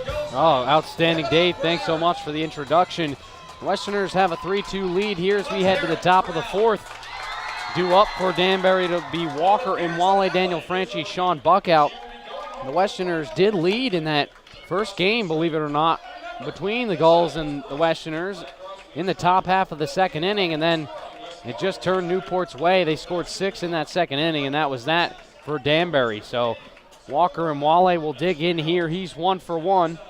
He had a single down the third baseline. It was a soft grounder. He was able to beat out at first base and then was retired in a force play over there at second. That was where Danbury scored 3 back in that second inning. First pitch in there is ball 1. Madison in his 4th inning of work here. He's been decent to start. The only really issue was that second where he gave up 4 hits, 3 runs, 2 of them earned. That's another pitch that gets by the catcher, Mazza, back to the screen, so it'll be a 2-0 count now to Imwale. Yeah, he's been sharp. It was really just those couple of, slow ground balls down the third base line, got the first 2 runners on. That's what gave him trouble in the inning. And, credit the bottom of the lineup, especially Chris Canios, for the 2-out RBI single. That's a fastball that misses up and away, so 3-0 count now to Walker and Wale. Back in the game against Newport on Monday, went 0 for 3 with a pair of strikeouts. Home run yesterday as he takes this strike right down Broadway. He had the 2-run shot in the second and then went 0 for 3 afterwards as the Westerners fell 10-6 as this one's flared out in a shallow left. Long run, and coming in and making the play is Clunan for out number 1. Got a good jump on that one to retire him, Wale. Yeah, nice job. That's actually the first flyout of the game for the Westerners. This time Madison's able to have them pop it up, but Clunan had to, run in a few feet there and, was able to make the nice play. And I say a few, speaking not very generously. Yes. Daniel Franchi digs in, and he'll lay one down right back to the mound. Madison fields, fires the first just in time to get the speedy Franchi for out number 2. So Franchi trying to bunt his way aboard.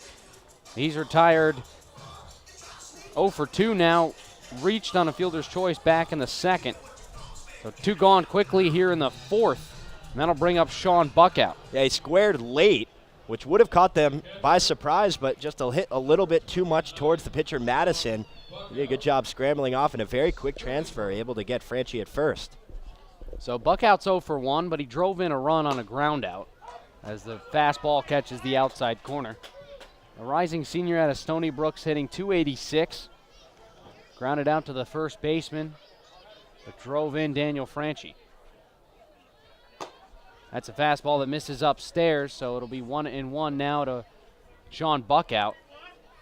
Newport still needs to get one more, but this inning could have been very different.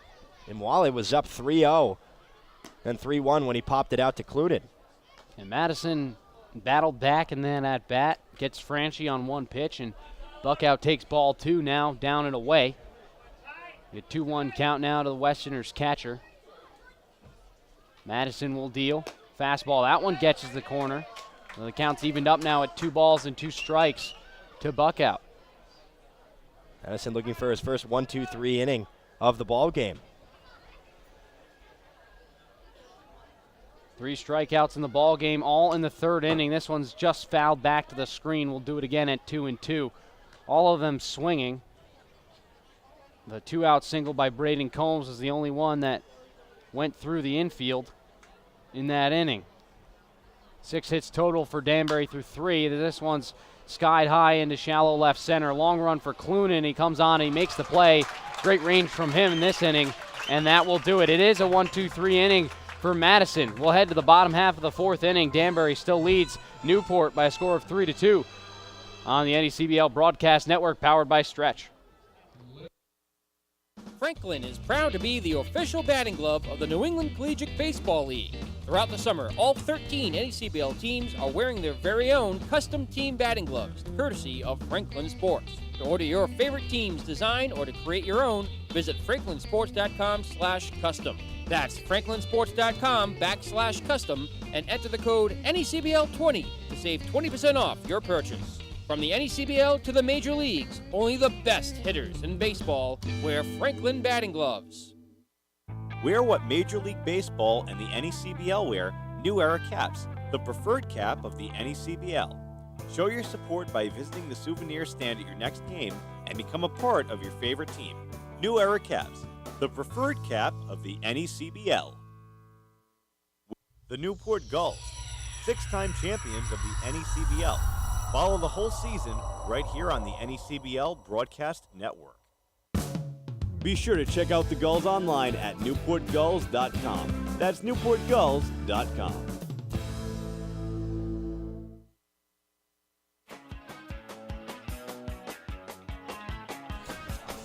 We'll head to the bottom of the 4th here in a 3-2 ball game.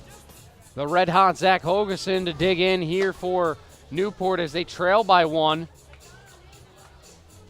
3-2. Westerners scored all 3 runs back in the top of the second. Newport's 2 runs came off of the 2-run shot by Cole Austin.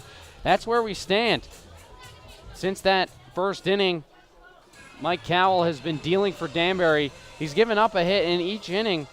A couple of base runners back in the second, got out of the jam. Just the 2-out single to Dalton Reed back in the third. He got out of it. Has thrown a solid amount of pitches, though, thus far through 4. His total's 54. Hogeson, who's red hot, 8 for his last 22 with 3 homers. All of them coming yesterday against New Bedford as he foul tips this one into the glove of Buckout 0-1. The first one was in game 1 of yesterday, but it actually came like a week ago when that one was suspended and then picked up yesterday on a fog out here in Cardines. Technically, it doesn't happen yesterday, but it counts. In the books, it's June 19th. Big cut and a miss here, and he's down 1-2 in this count. In this first at-bat, he grounded out to the first baseman, Combs, to end the first inning. The 1-2 from Cowell's, a fastball fouled away, third base side, and that will get onto the street. So it will remain at 1-2 for Hogeson. I was having an interesting conversation with Hogeson before the game, just saying a lot of pitchers try and go outside to him. They don't let him scoop up balls. That's where he's had a lot of his success, pulling it over the right field fence. Hogeson fouls this one off. Well, that's the objective with most hitters, is keep the ball away from them. If they can't pull the ball, it's much more difficult to drive the ball when it's away from your body. This one's fouled off again, so Hogeson, like many of the Gulls, making Cowell work here in their at-bats. That's why you see all those foul balls flared into America's Cup Avenue down the third base line. These lefties are just a little bit late on it, kind of dipping a little bit. 1 ball and 2 strikes. This one's driven down the first base line. It's fair off the glove of Combs. It'll roll into the corner near the warehouse. Hogeson rounds first, heading to second. He'll get there with a leadoff double here in the bottom of the 4th inning. So Hogeson continues his hot swing, and he's on here early. Yeah, that one was low and inside, and that's his hot spot. He's able to scoop it. This one just on the ground and just to the left of first base. And a little bit of room there, first base side in foul territory at Cardines, but again, some interesting field dimensions, and Hogeson took advantage of it. He was thinking 2 out of the box. That'll bring up Logan Harvey, who took the first pitch he saw straight to the back and worked himself all the way around to third base back in the second, but was stranded. Takes a breaking ball outside here, 1-0 to him. On the season, for Harvey, 257, 9 of 35, 4 doubles, but 11 RBIs. 10 of them coming against right-handed pitching. This is a fastball foul tipped into the glove of Buckout. Counts now 1-1 to Harvey. So an impressive season in terms of production. And he hits well against right-handed pitching. He's also worked 6 walks and now 3 hit by pitches on the season. This one's driven out into shallow center. Over a couple steps is Canios. He makes the play for out number 1. He got a good jump on it. Yeah, nice play there by Canios. Read it off the bat and had to run in and to his left. But the outfielder's not having any trouble. Clunan showing his range. Canios showing his range.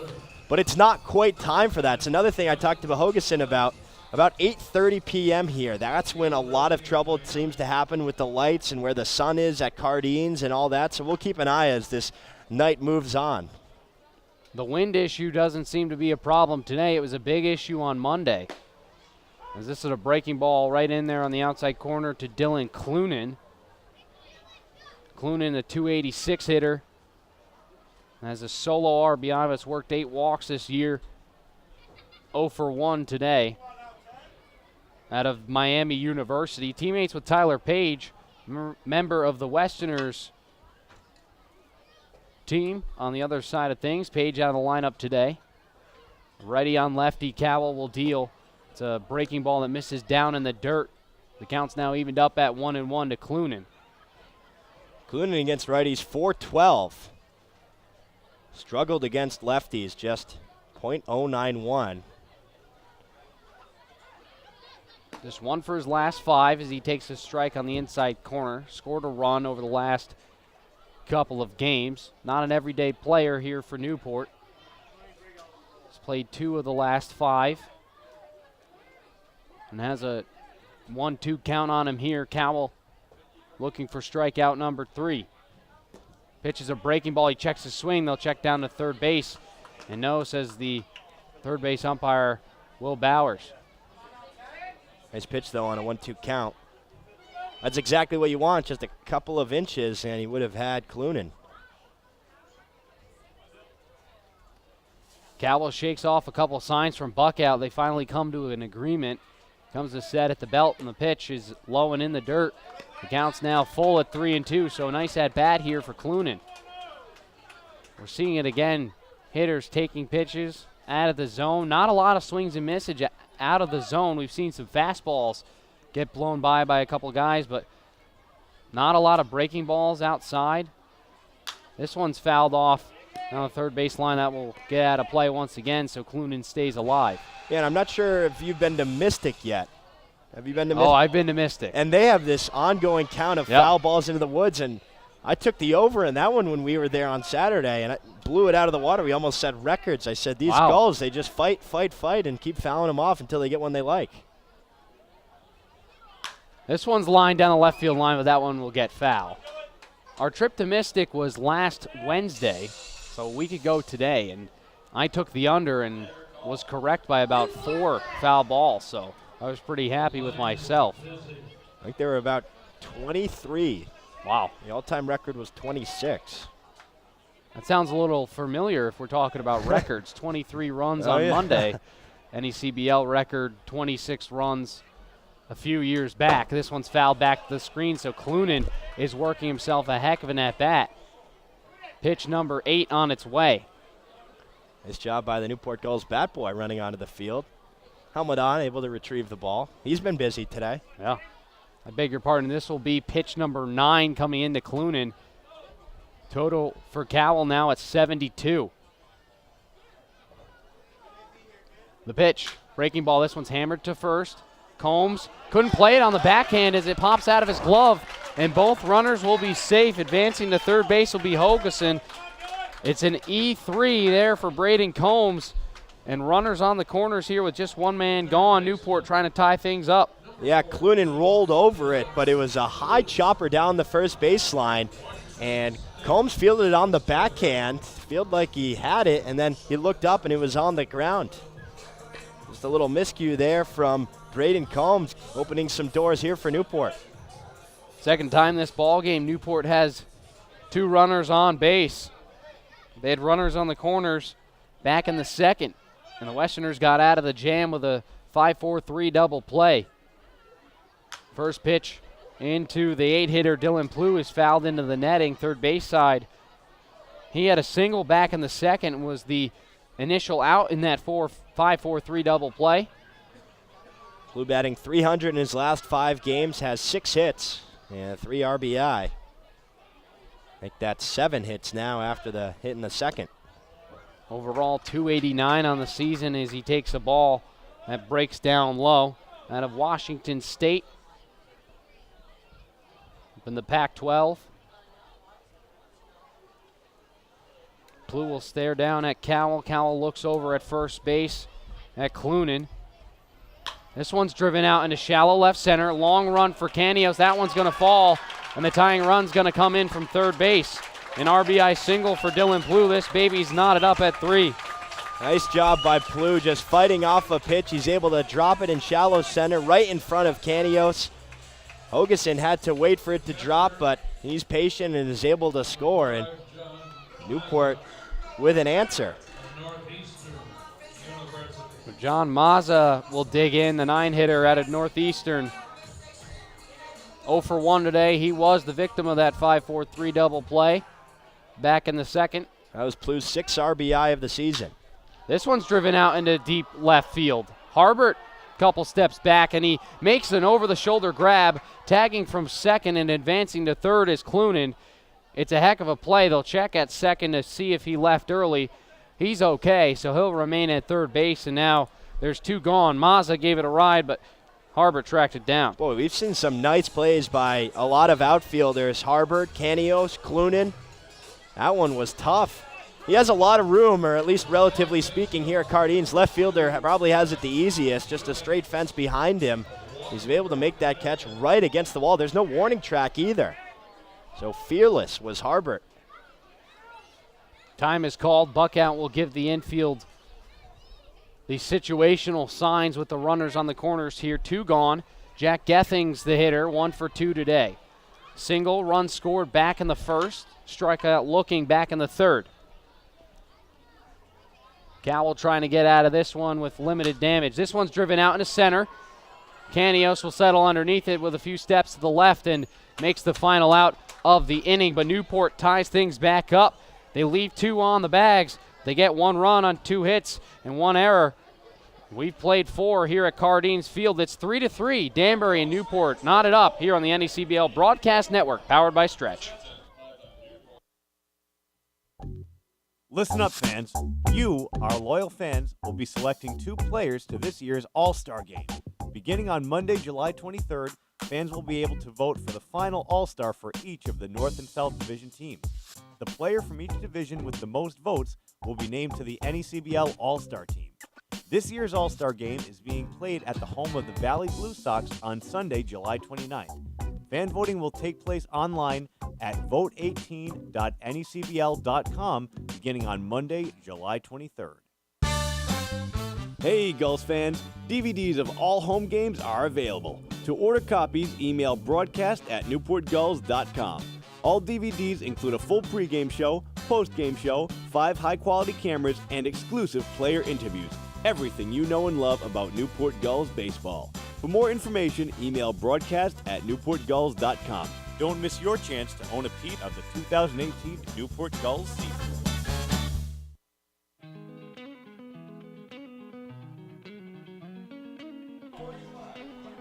This game much more manageable at 3-3. Newport and Danbury locked up in a battle for the top of the league here. They're just a half a game apart, and believe it or not, Danbury's in 4th place and just a half a game back. And Newport knotted up with Plymouth and Ocean State, all at 7-5 in one of the tightest divisional races we've seen in quite some time here in the NECBL.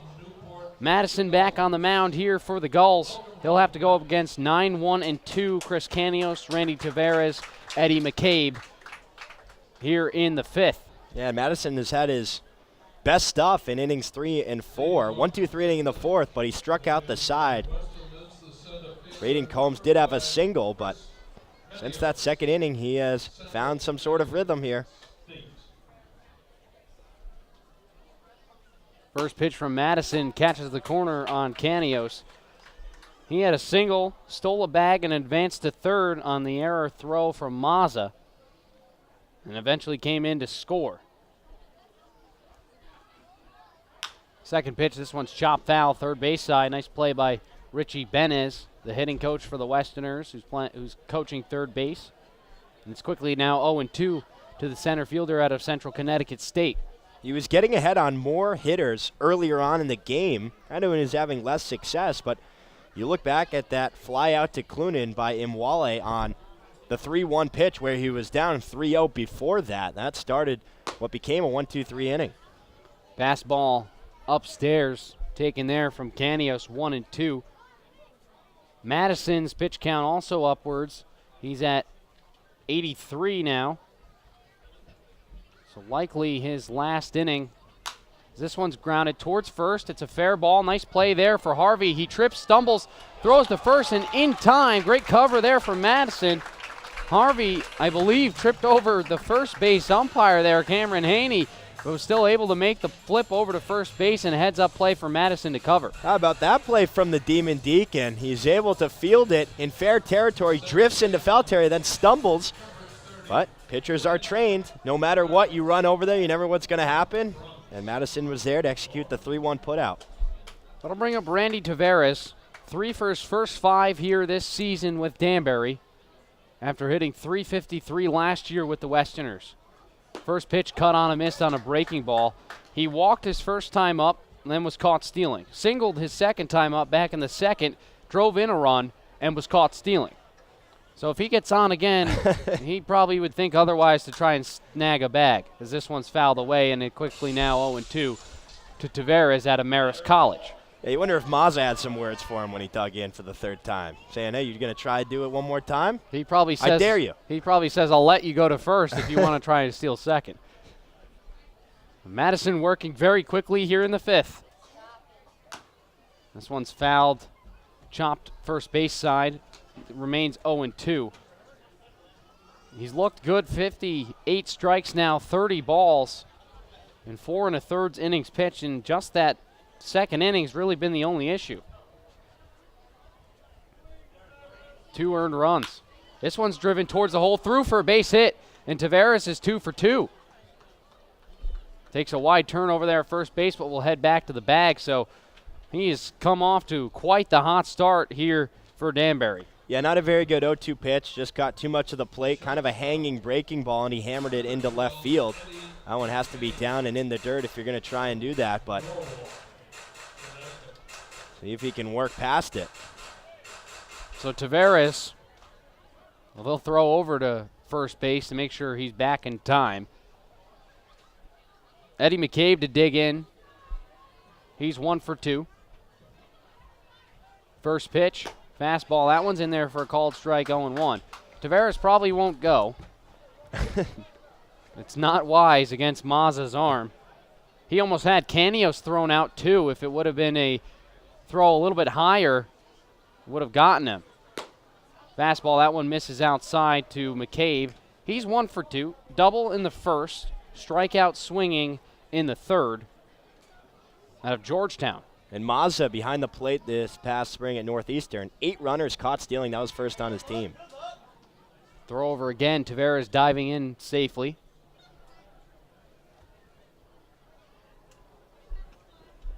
Mazza an NECBL vet. He played at North Adams back in 2016.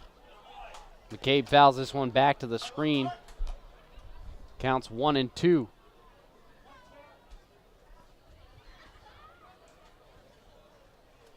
North Adams, the product of the hometown, really, where Josh Perro got started. TJ Watkins as well. The manager and the pitching coach as this one's fouled off. North Adams home to a lot of things. The league home, where Josh Perro got his start. John Mazza got his start. Kevin Winterroad, pitching coach of the Gulls. Coached there in 02 and 03 seasons.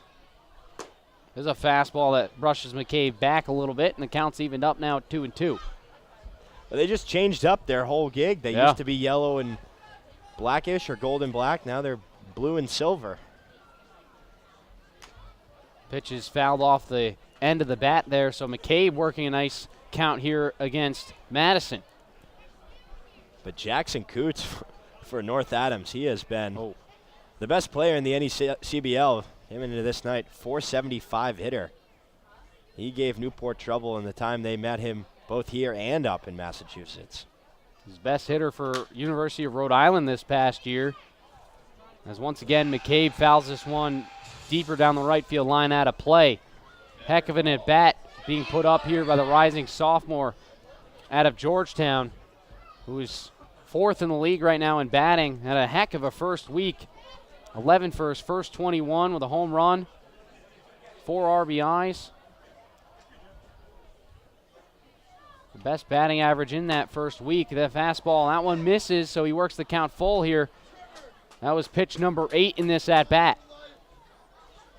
Yeah, and he's just a few away from 100 right now. You see if there's anything warming up in the Newport bullpen down that left field line. Pitch number 98 is fouled away. Pitch 10 coming our way here in this at-bat.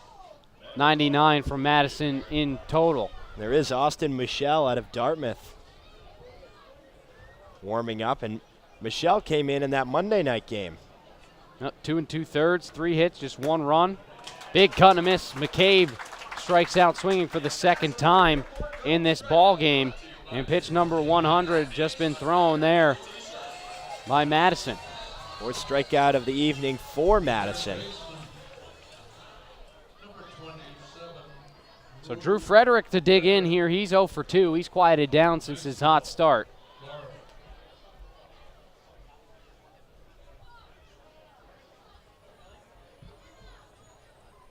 4 for his last 16.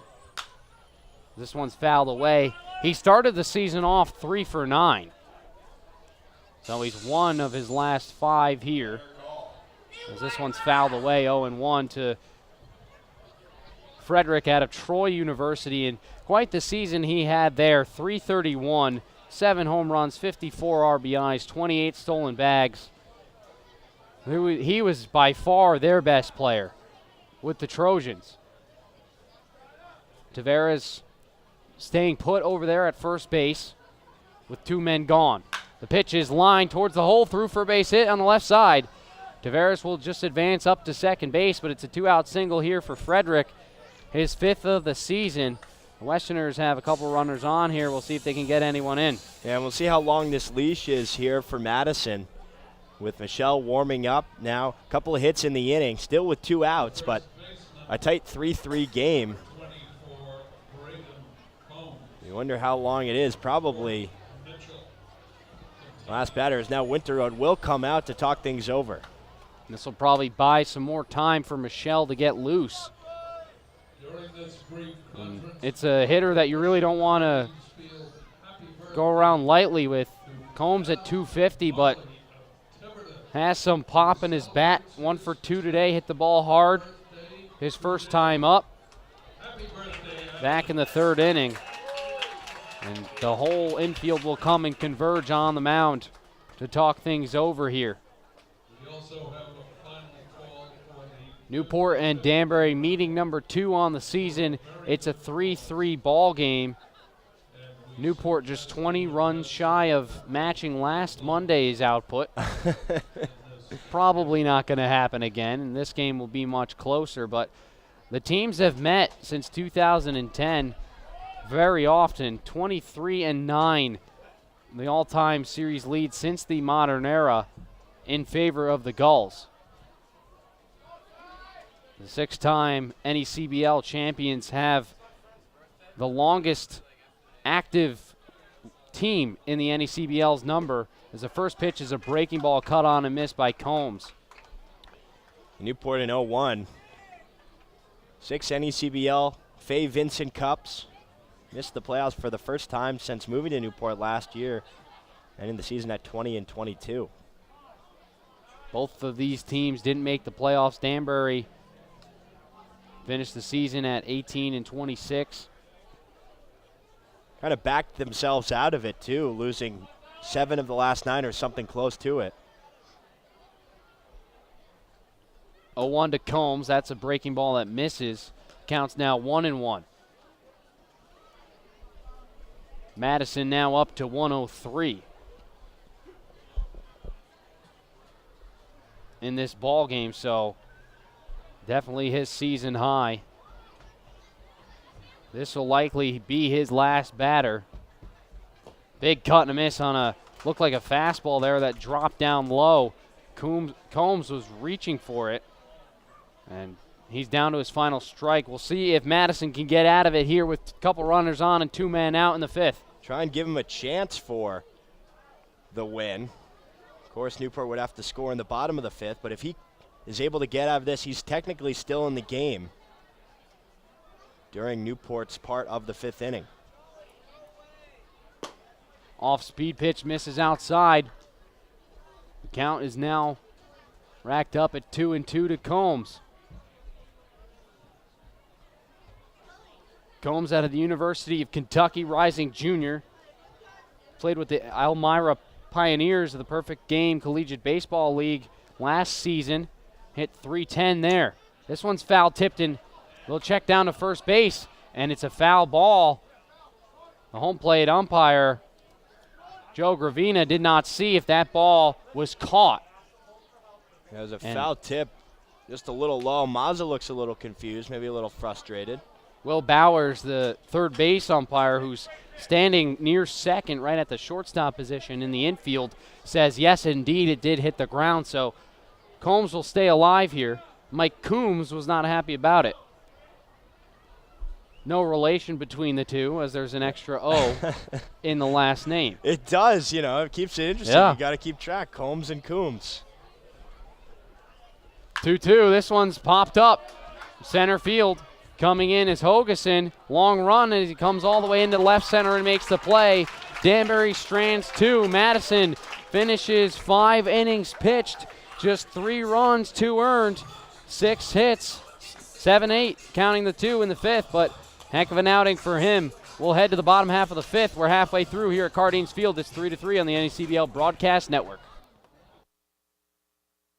A reminder that this copyrighted telecast is the exclusive property of the Newport Gulls Baseball Club and the New England Collegiate Baseball League, presented by the authority of the NECBL Broadcast Network for the entertainment of our listening and viewing audience. It may not be reproduced, re-recorded, or retransmitted in any form, and the accounts and descriptions of this game cannot be disseminated without the express written consent of the Newport Gulls and the Commissioner's Office of the New England Collegiate Baseball League.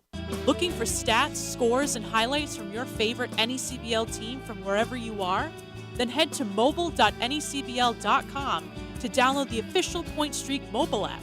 Available on Android and iOS devices, the Point Streak mobile app offers access to live box scores, pitch-by-pitch updates, and so much more all season long. That's mobile.necbl.com to download the app or head to the iTunes or the Google Play Store. Be sure to check out the Gulls online at newportgulls.com. That's newportgulls.com.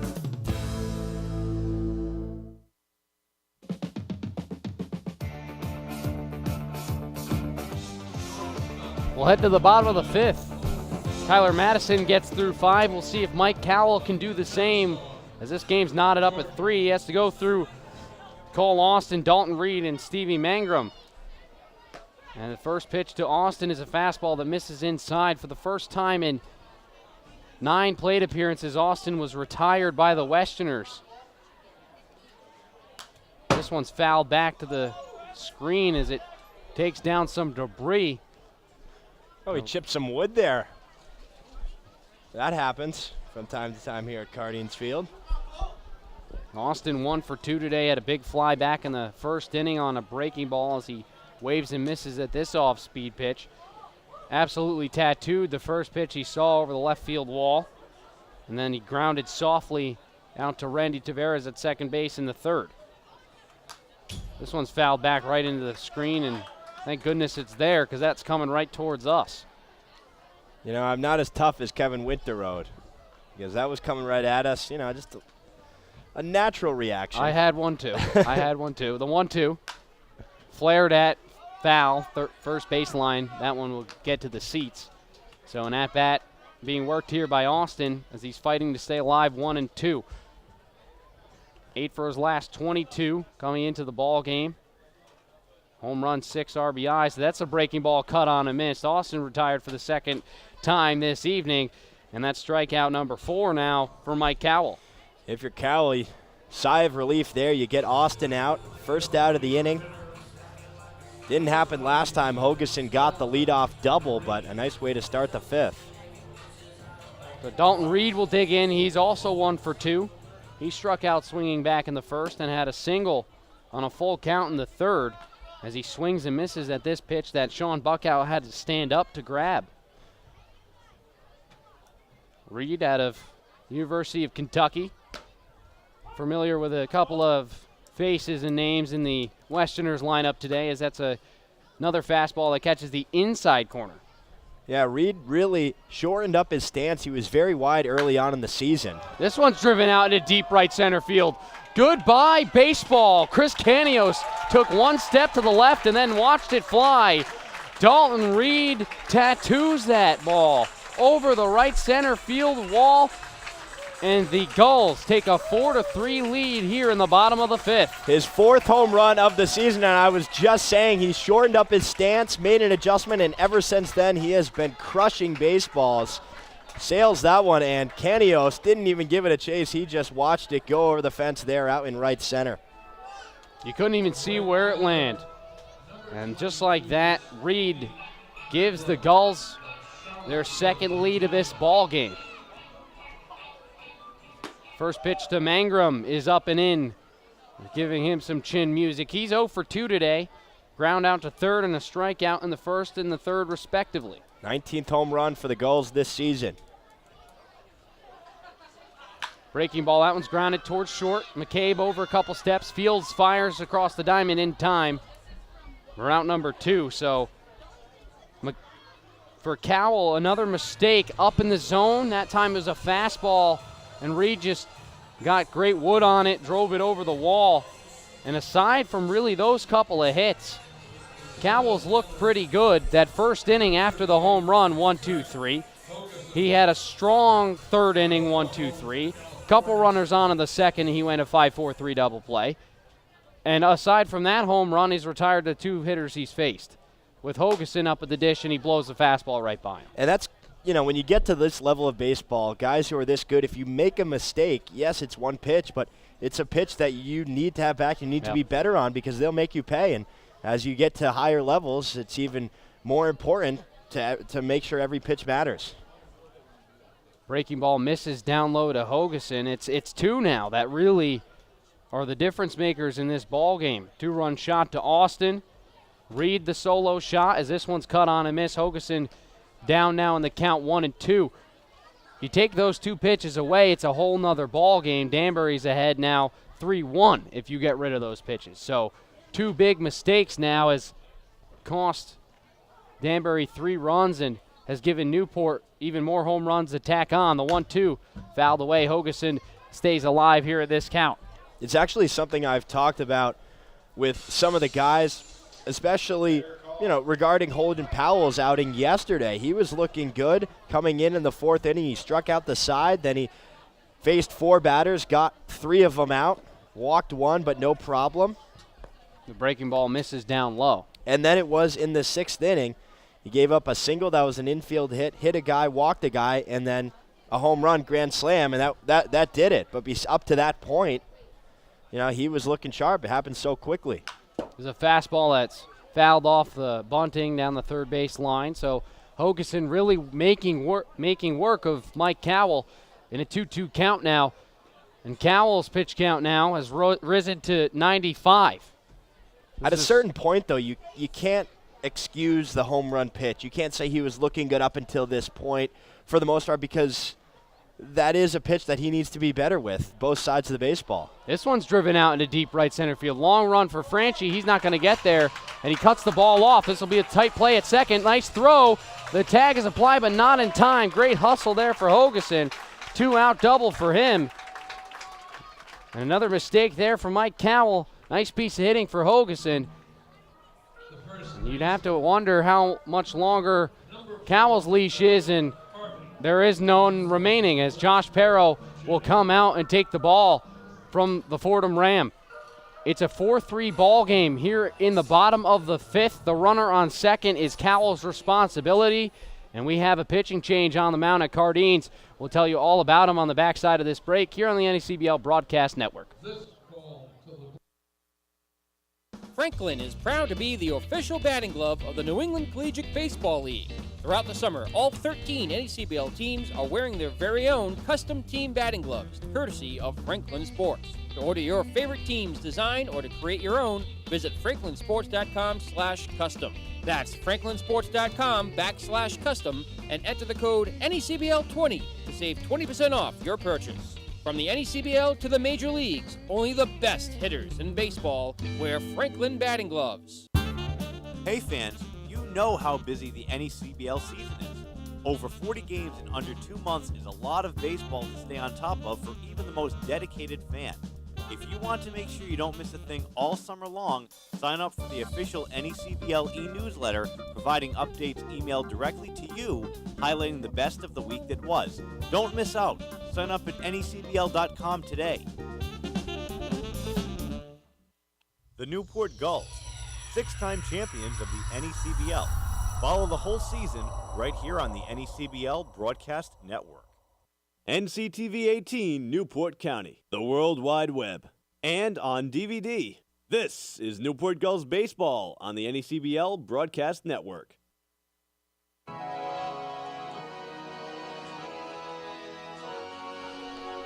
Peter Horton will take over here for the Westerners in the bottom of the 5th with 2 gone.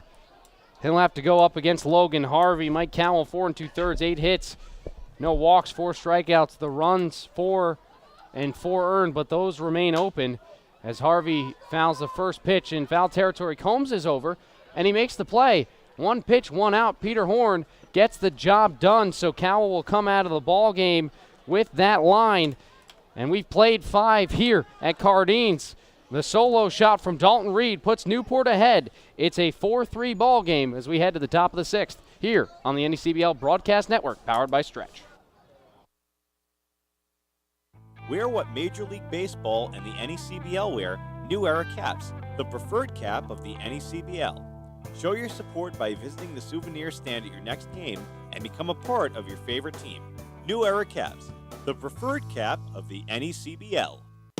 Fans, stay connected by following the NECBL on all of our social media channels. Like us on Facebook at facebook.com/NECBL. Follow us on Twitter and Instagram at the NECBL, and follow the NECBL on YouTube.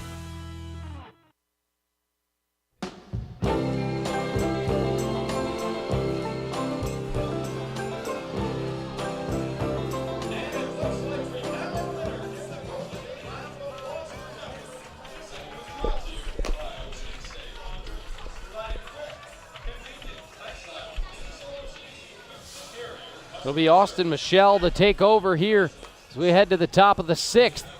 In a 4-3 ball game, it's a whole new ball game, and Madison comes out. He works the entire 5th inning, and now he's in line for the victory because Newport was able to put up a run in the 5th. Yeah, credit Coach Coombs and the coaching staff, keeping him in there, giving himself a chance. Dalton Reed helps his teammate out, puts him in line for the win.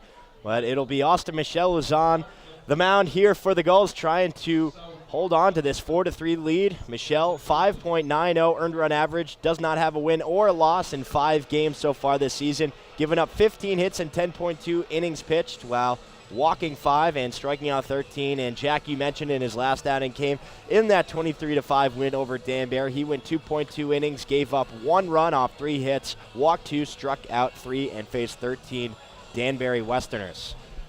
So he'll have to go up against 5, 6, and 7 of the Westerners' order. Spencer Harbert, who's 1 for 2 today, will start things off. And for Danbury, he's the one who started things off back in the 2nd, where they produced the 3 runs that they have on the board. So Michelle out of Dartmouth University will try to shut things down here with a 1-run lead in a much tighter ball game than what we saw on Monday. Between these two sides, still some hard-hit balls and some extra base hits for both sides, but much more manageable game and controlled in terms of scoring. Harbert rips the first pitch he sees, and it's down for an extra base hit against the wall. He'll round first and head to second. Clunan had trouble getting to it. Harbert's in with a leadoff hit. He's standing on second base with a double, and that'll bring up Walker and Wale. Yeah, not a very nice welcome for Michelle. He rips that first pitch and drives it down the left field line out of the reach of Clunan. He was trying to cut it off, but realized it was just hit way too hard. Then it rolled to the fence, and like you mentioned, he had a little bit of trouble picking it up, but I think it would have been a double regardless. So Harbert, who came into the game 1 for his last 9, is now 2 for 3 today, and Walker and Wale digs in. He had a soft little base hit down the third baseline, just like Harbert did in the 2nd inning. Takes ball 1 there from Michelle.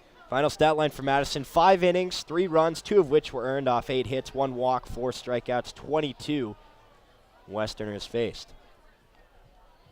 1 ball, no strikes to Imwale out of Davidson. He fouls this one back. Counts now 1-1.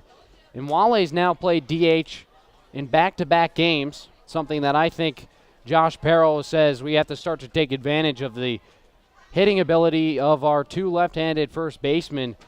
Combs playing first base last night, didn't get a hit, but Imwale was productive, had the 2-run shot in the 2nd. Gave the Westerners a lead, 3-1. Eventually they would surrender a 4-1 lead in that ball game to Ocean State. The breaking ball misses down low, so it's 2-1 to Imwale. Michelle's 6 foot, 195, Dartmouth College, 17 and 22 overall, wear the big green, 3rd in the Ivy League.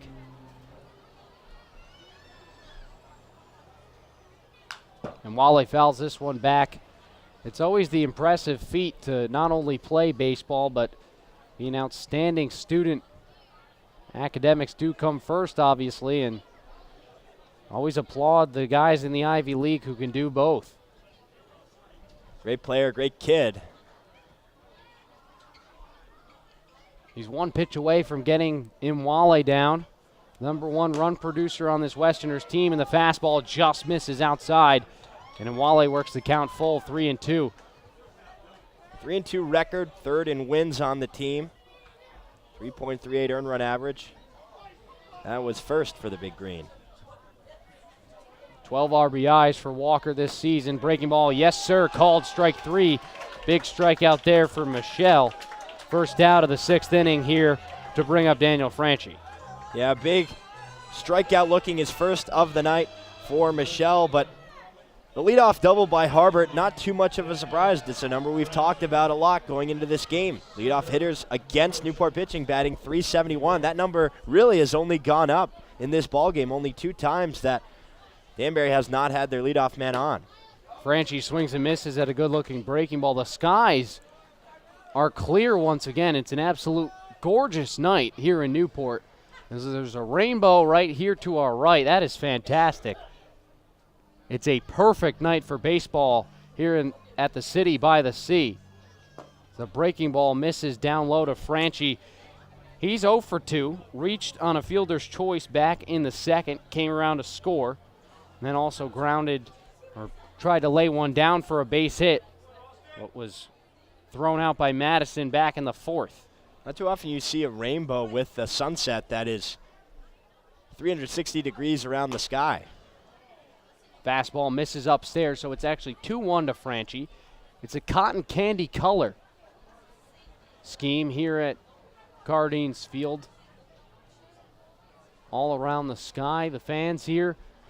Not as busy as Monday, but a great crowd as this one misses upstairs again. So Franchi is working a nice count here against Michelle.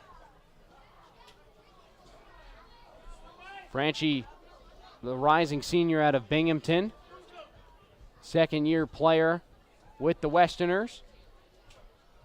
219 career at Binghamton as he fouls this one back, and the count's full, 3-2. Back-to-back full counts, making him work. That's what Danbury and Newport have both done in this game. Now this game is not flying by any means. These hitters are taking their time, and the pitchers are trying to find ways around these foul balls. This one's fouled back to the screen, and we'll do it again at 3-2. If only we had a tally here in Newport like they do at Mystic, we could know how many balls actually have made it out of the ballpark. But the foul balls today have been off the charts. I would say we're upwards of 20. At least. Between both teams. There's not a lot of room. You hit it foul, it's most likely out of the park.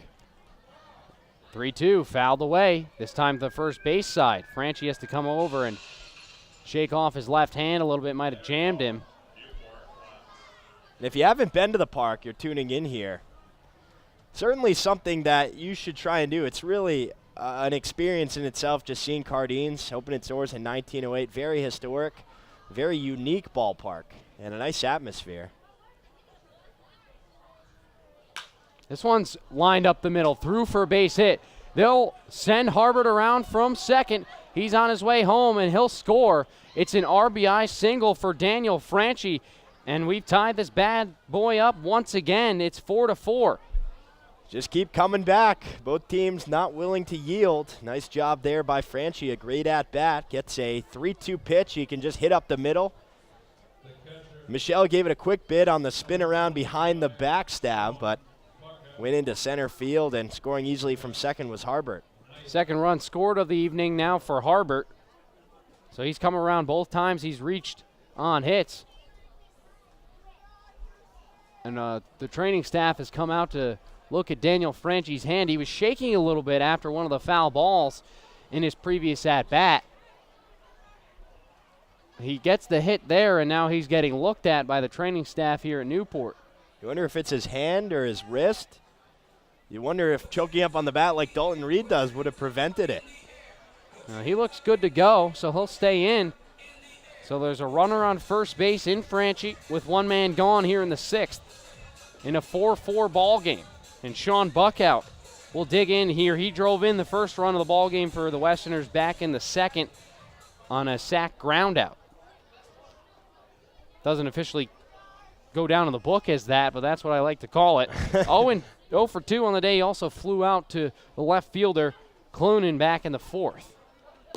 First pitch misses down and away for ball one. Buckout having a comeback year from last year. Really struggled at the plate for the Westerners. It was really just a defensive capability, and that's something the Westerners didn't have at all last year, as a catcher that could hit.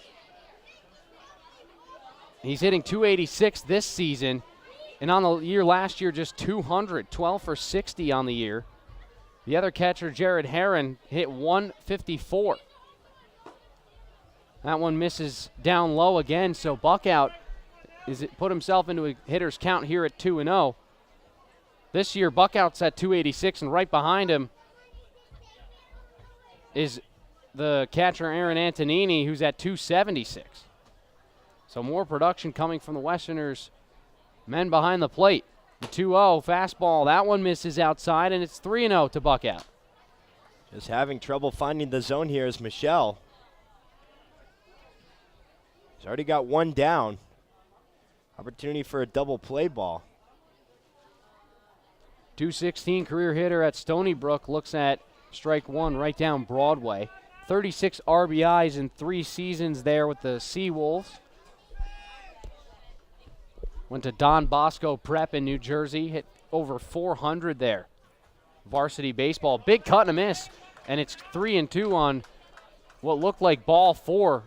Really good looking breaking ball there from Michelle. Yeah, it started right down the middle, and that's when Buckout decided to swing. By the time he was through the zone, it was in the left-handed batter's box. Throw over to Franchi. He's back in time. Always a threat to go for the Westerners. On the season, just 2 stolen bags in 3 attempts. Foul tip unable to be handled there as it gets a piece of the home plate umpire, Joe Gravina. There have been very few free outs here in this game, I would say. Very few players just rolling over, conceding. It's been foul tip after foul tip, fight after fight. We've talked about it the entire night, but once again, we have 3 full counts in a row here. One by Mwale, Franchi, and now Buckout. Michelle comes to a set at the letters, fires, grounded towards second. Gethings can't field it as he had to worry about Franchi barreling down the line. It's going to be an E4. Both runners are safe. The Westerners have 2 men aboard here with just 1 man gone. And that is a tough break. It was a tailor-made double play. Gethings going in and to his right, took kind of a high hop, but he just took his eye off the baseball, like you said, trying to flip it to Austin to start up the double play. Instead, runners on first and second, still just 1 down. So Gethings with a rare mistake. Chris Canios to dig in. He's 1 for 2. Had an RBI single back in the second to give the Westerners, or tie the ball game up actually at 2. Then came around to score to break the tie. This one's laid down. Right back to Michelle. He has 1 play. That's first base, and he gets the out. Both runners advance safely. So Canios gets the job done. There's 2 gone here in the 6th. And that'll send things back up to Randy Tavares, who's yet to be retired this evening. An interesting choice to bunt there. I understand moving the runners into scoring position, but you do concede an out. You take out the sacrifice fly. A single would have had to score him anyways, but I guess you get possibly 2 runs instead of just 1, and now Mike Coombs comes out and looks like he's taking the ball from Michelle. So Michelle's day is done.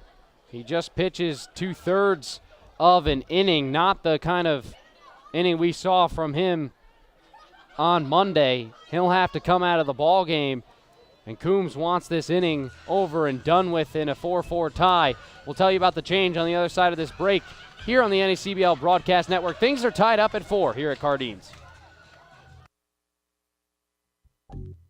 Listen up, fans. You, our loyal fans, will be selecting 2 players to this year's All-Star Game. Beginning on Monday, July 23rd, fans will be able to vote for the final All-Star for each of the North and South Division teams. The player from each division with the most votes will be named to the NECBL All-Star team. This year's All-Star Game is being played at the home of the Valley Blue Sox on Sunday, July 29th. Fan voting will take place online at vote18.necbl.com beginning on Monday, July 23rd. Hey Gulls fans, DVDs of all home games are available. To order copies, email broadcast@newportgulls.com. All DVDs include a full pregame show, postgame show, 5 high-quality cameras, and exclusive player interviews. Everything you know and love about Newport Gulls baseball. For more information, email broadcast@newportgulls.com. Don't miss your chance to own a piece of the 2018 Newport Gulls season.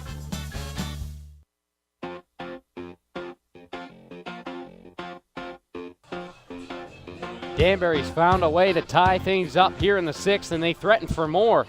Mike Coombs goes to the pen, and Gavin Sullivan takes over. Sullivan out of the University of Louisville, a rising sophomore, 6'2", 210 from Louisville, Kentucky so far. No wins, no losses, 6.75 earned run average in 3 appearances. Giving up just 3 hits, walked 3, struck out 4 in 4 total innings of pitch. His last appearance came at Mystic in that 11-9 11-inning win versus the Schooners. He pitched 1 inning, gave up 3 runs, 2 hits, walked 2, and struck out 1. So he's looking for a bounce-back performance here tonight. Spencer Harbert started things off with a double. He scored on the Daniel Franchi base hit after Walker and Wally struck out. Franchi's now on third. Buckout's on second. He reached on the error. Canius moved them over with a sac bunt. And now Randy Tavares, who's 2 for 2 today, and has reached base all 3 times he's come up to the plate, will dig in, and out to talk with the new lefty is the catcher Mazza. So Sullivan takes over Michelle's line, 2/3 of an innings pitched, 2 hits. The runs right now it's 1, but that line stays open because the runners are his responsibility, just 1 strikeout. Sullivan had a 3.0 earned run average for the Cardinals this past season, just 6 innings pitched. Did not give up a hit, though. He'll come to a set here. Tavares takes ball 1 upstairs, a .306 career hitter at Marist College. The Red Foxes in the MAC Conference. .353 last year with Danbury. From the Bronx, New York. The 1-0. That's a breaking ball. That one finds the strike zone in there, 1-1. Sullivan was ranked the #1 lefty in Kentucky by Perfect Game in 2017.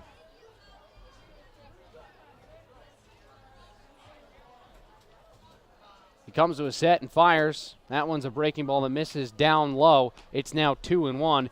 This game has gone back and forth. We've had now 4 lead changes, or just 3 lead changes, and 2 ties. It's a 4-4 ball game in the bottom of the 6th. This one's driven out into right field. That one will get out of play towards the warehouse onto the roof, and it will be 2-2 to Tavares.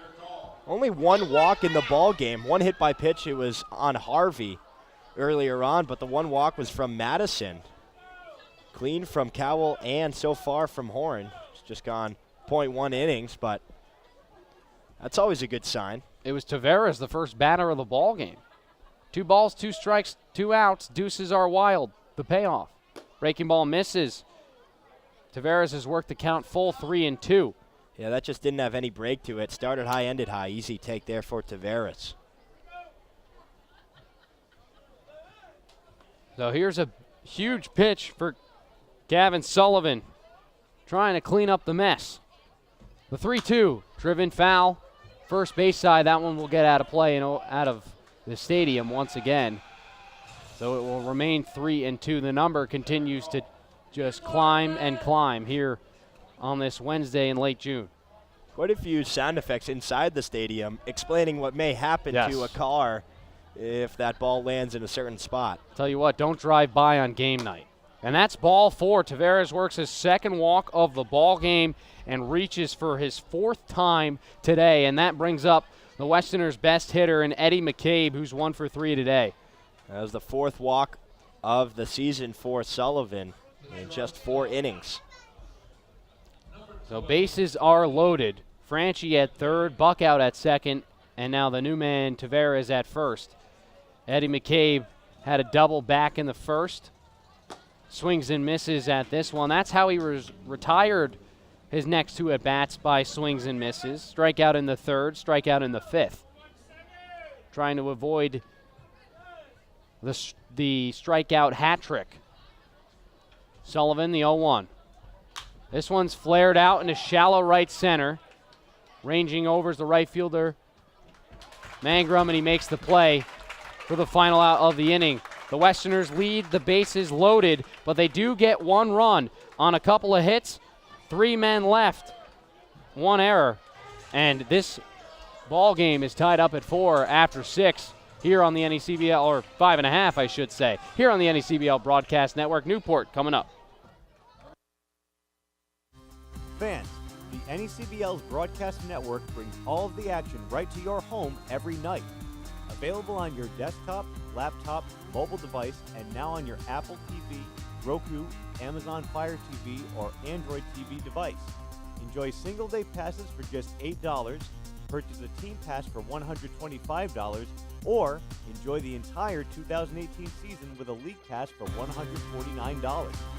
Head to watch.necbl.com for more information and for a full streaming schedule.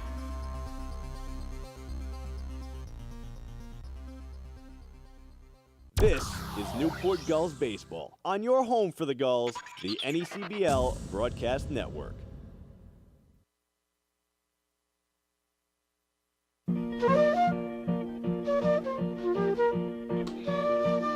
It's time to take a look around the league. We'll send things over to Dan Byford. Thanks, Jack. In the bottom of the 9th, the Ocean State Waves and Winnipesaukee Muskrats are tied at 3. In a game that has just gone final, the Mystic Schooners beat the New Bedford Bay Sox 8-4. In the top of the 9th, the Upper Valley Nighthawks are leading the Valley Blue Sox 3-0. The North Adams Steeplecats are leading the Sanford Mainers 3-1 in the bottom of the 8th. And the Keene Swamp Bats are leading the Vermont Mountaineers 7-4 in the bottom of the 6th. Thanks a lot, Dan. We'll head to the bottom of the 6th. A change in right field. That's going to be Nico Popa to take over for Daniel Franchi. So Franchi remained in after getting looked at. Possible left hand or left wrist issue. So Popa will take over the University of Pittsburgh in right field. The straight swap. Peter Horn just pitched 1 pitch last inning to clean things up with a runner on second. And he'll go up against Dylan Clunan, who takes ball 1 here. As we are in the bottom of the 6th inning, a new ball game once again. It's 4-4. Newport started things off with a lead. Danbury came back as this one's lined up through for a base hit towards the middle. So Clunan's aboard here with his first hit of the ball game in the 6th. Yeah, it's nice to see Clunan get one finally. Hasn't had too many chances, but he's able to hammer that one into center field to start things off. Newport looking to answer back. So they started off in the first, 2-0 lead, and then it was 3-2 Danbury, and then it was 3-3 Newport as they tied it back up in the 4th, and then it was 4-3 Newport. Now Danbury's tied it back up. This is where we stand right now as taking ball 1's Dylan Plew. He's 2 for 2 today, pair of singles, and an RBI in the 4th. That was such a missed opportunity for Danbury. You look back at that E4 from Gethings, and it proved to not cost him anything. Sullivan was able to come in, and right around this 8:30, 8:35 mark, talked about the outfielders having a hard time seeing the ball. It looked like Hogeson may have had a hard time, but Mangrum was able to come up with the play. Throw over to first, back in time is Clunan. So Plew with a 1-0 count here to start things off in the bottom half of the 6th.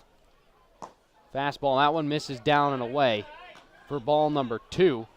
You'll have to pay attention to Clunan, who's got some speed. 0 for 1 this season on the base pass. Was caught stealing in his 1 attempt. Great range from him in the outfield. Now he has a hit in the ball game. This one's driven out into shallow left field. Long run for Harbert towards the line, and he makes the play in fair territory for out number 1. Yeah, had to go a long way. Almost overran it a little bit. Had to slam on the brakes and ended up reaching back in towards center field. But nice job there. He's been sharp all evening.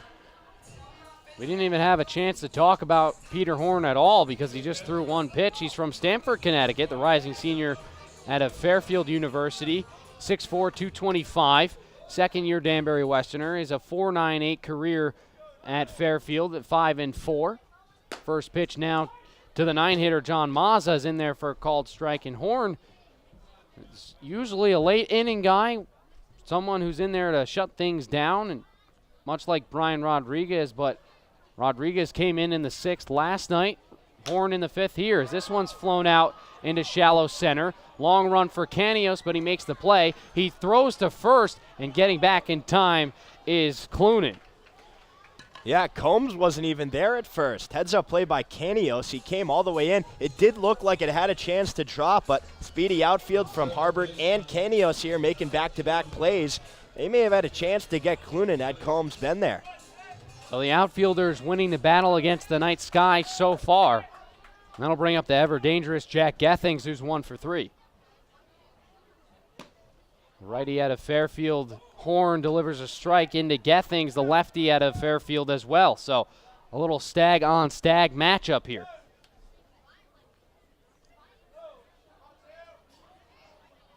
The Gulls got to face off against Eli Oliphant, also a Fairfield stag, as Gethings flies this one into shallow center.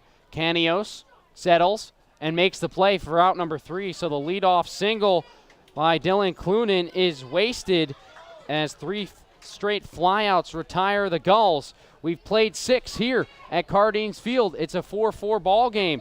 We'll head to the top half of the 7th after these messages on the NECBL Broadcast Network, powered by Stretch. Hey fans, you know how busy the NECBL season is. Over 40 games in under 2 months is a lot of baseball to stay on top of for even the most dedicated fan. If you want to make sure you don't miss a thing all summer long, sign up for the official NECBL e-newsletter, providing updates emailed directly to you, highlighting the best of the week that was. Don't miss out. Sign up at necbl.com today. Wear what Major League Baseball and the NECBL wear, New Era caps, the preferred cap of the NECBL. Show your support by visiting the souvenir stand at your next game and become a part of your favorite team. New Era caps, the preferred cap of the NECBL. Fans, stay connected by following the NECBL on all of our social media channels.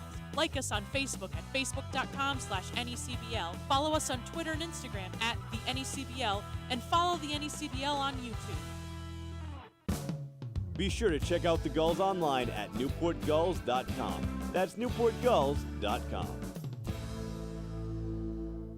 The NECBL Broadcast Network, your home for the Newport Gulls.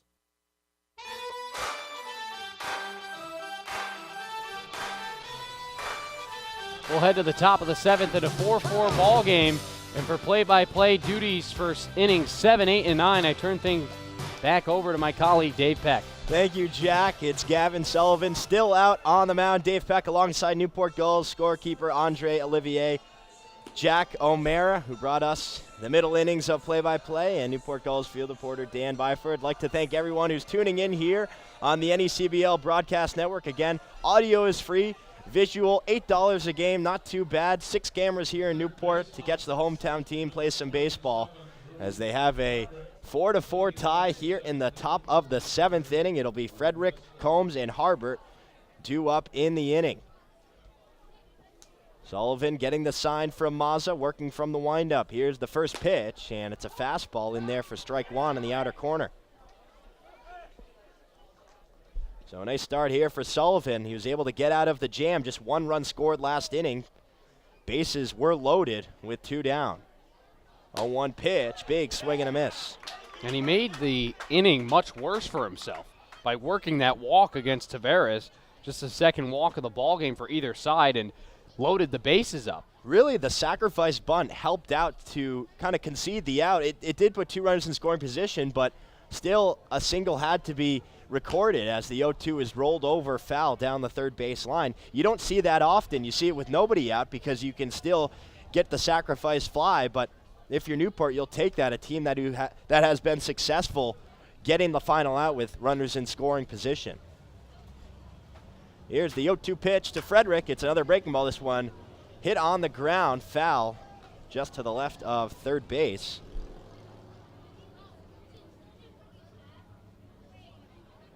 So long at bats and fights for batters has been the story for both Danbury and Newport in this game. Here's the 0-2. And it's popped up foul towards the backstop. And Frederick had that nice hit back in the 5th. He's worked some tight at-bats. It's just been a nightmare for pitchers just trying to retire guys really quickly. They're swinging the bat. They feel good tonight and making contact. That one is absolutely smashed to left center field. Hogeson going back, and it's a one-hopper towards the fence. Coming around first, headed for second is Frederick. He's in there with a no-out leadoff double. And that's the pop off the bat for Drew Frederick that we've seen over the first couple of games from him. Dipped a little bit, obviously, on Monday. Wasn't able to get a hit. Struggled a little bit in the doubleheader against New Bedford, but it's been a good start to the year for him, and obviously his numbers in college continuing to help things out here as he ended the season really hot. That was an 0-2 pitch that Sullivan would certainly like to have back as Mike Coombs comes out. He points to the bullpen, and he takes the ball from Sullivan. We'll have a pitching change here in Newport. We'll get you the new arm and statistics when we come back right here on the NECBL Broadcast Network. Proud to be the official batting glove of the New England Collegiate Baseball League. Throughout the summer, all 13 NECBL teams are wearing their very own custom team batting gloves, courtesy of Franklin Sports. To order your favorite team's design or to create your own, visit franklinsports.com/custom. That's franklinsports.com/custom and enter the code NECBL20 to save 20% off your purchase. From the NECBL to the major leagues, only the best hitters in baseball wear Franklin batting gloves.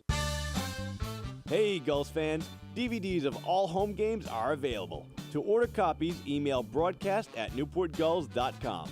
All DVDs include a full pregame show, postgame show, 5 high-quality cameras, and exclusive player interviews. Everything you know and love about Newport Gulls baseball. For more information, email broadcast@newportgulls.com. Don't miss your chance to own a piece of the 2018 Newport Gulls season.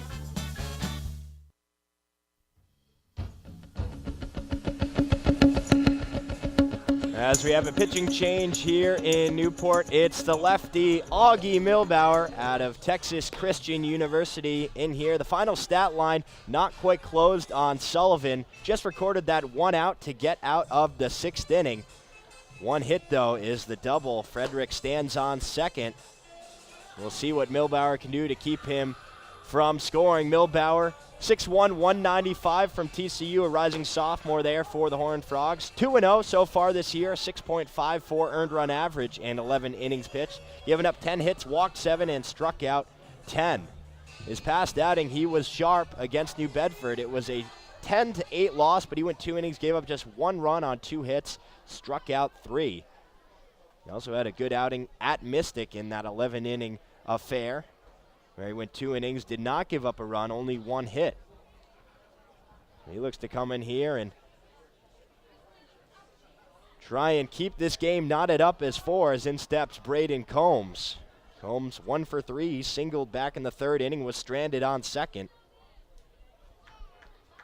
But an opportunity here with Frederick on second with nobody out in the inning. Milbauer gets the sign from Mazza, now comes to the set. Lefty-lefty matchup, first pitch, fastball taken for strike 1.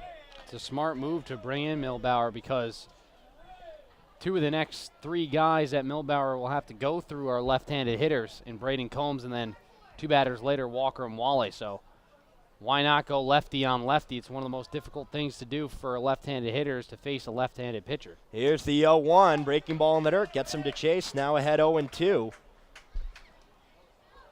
Combs is batting .357 against lefties. He's got 5 hits and 14 at-bats, a couple of doubles, but again, still very difficult, especially with the breaking ball that Milbauer has. You saw it right there, fooling Combs.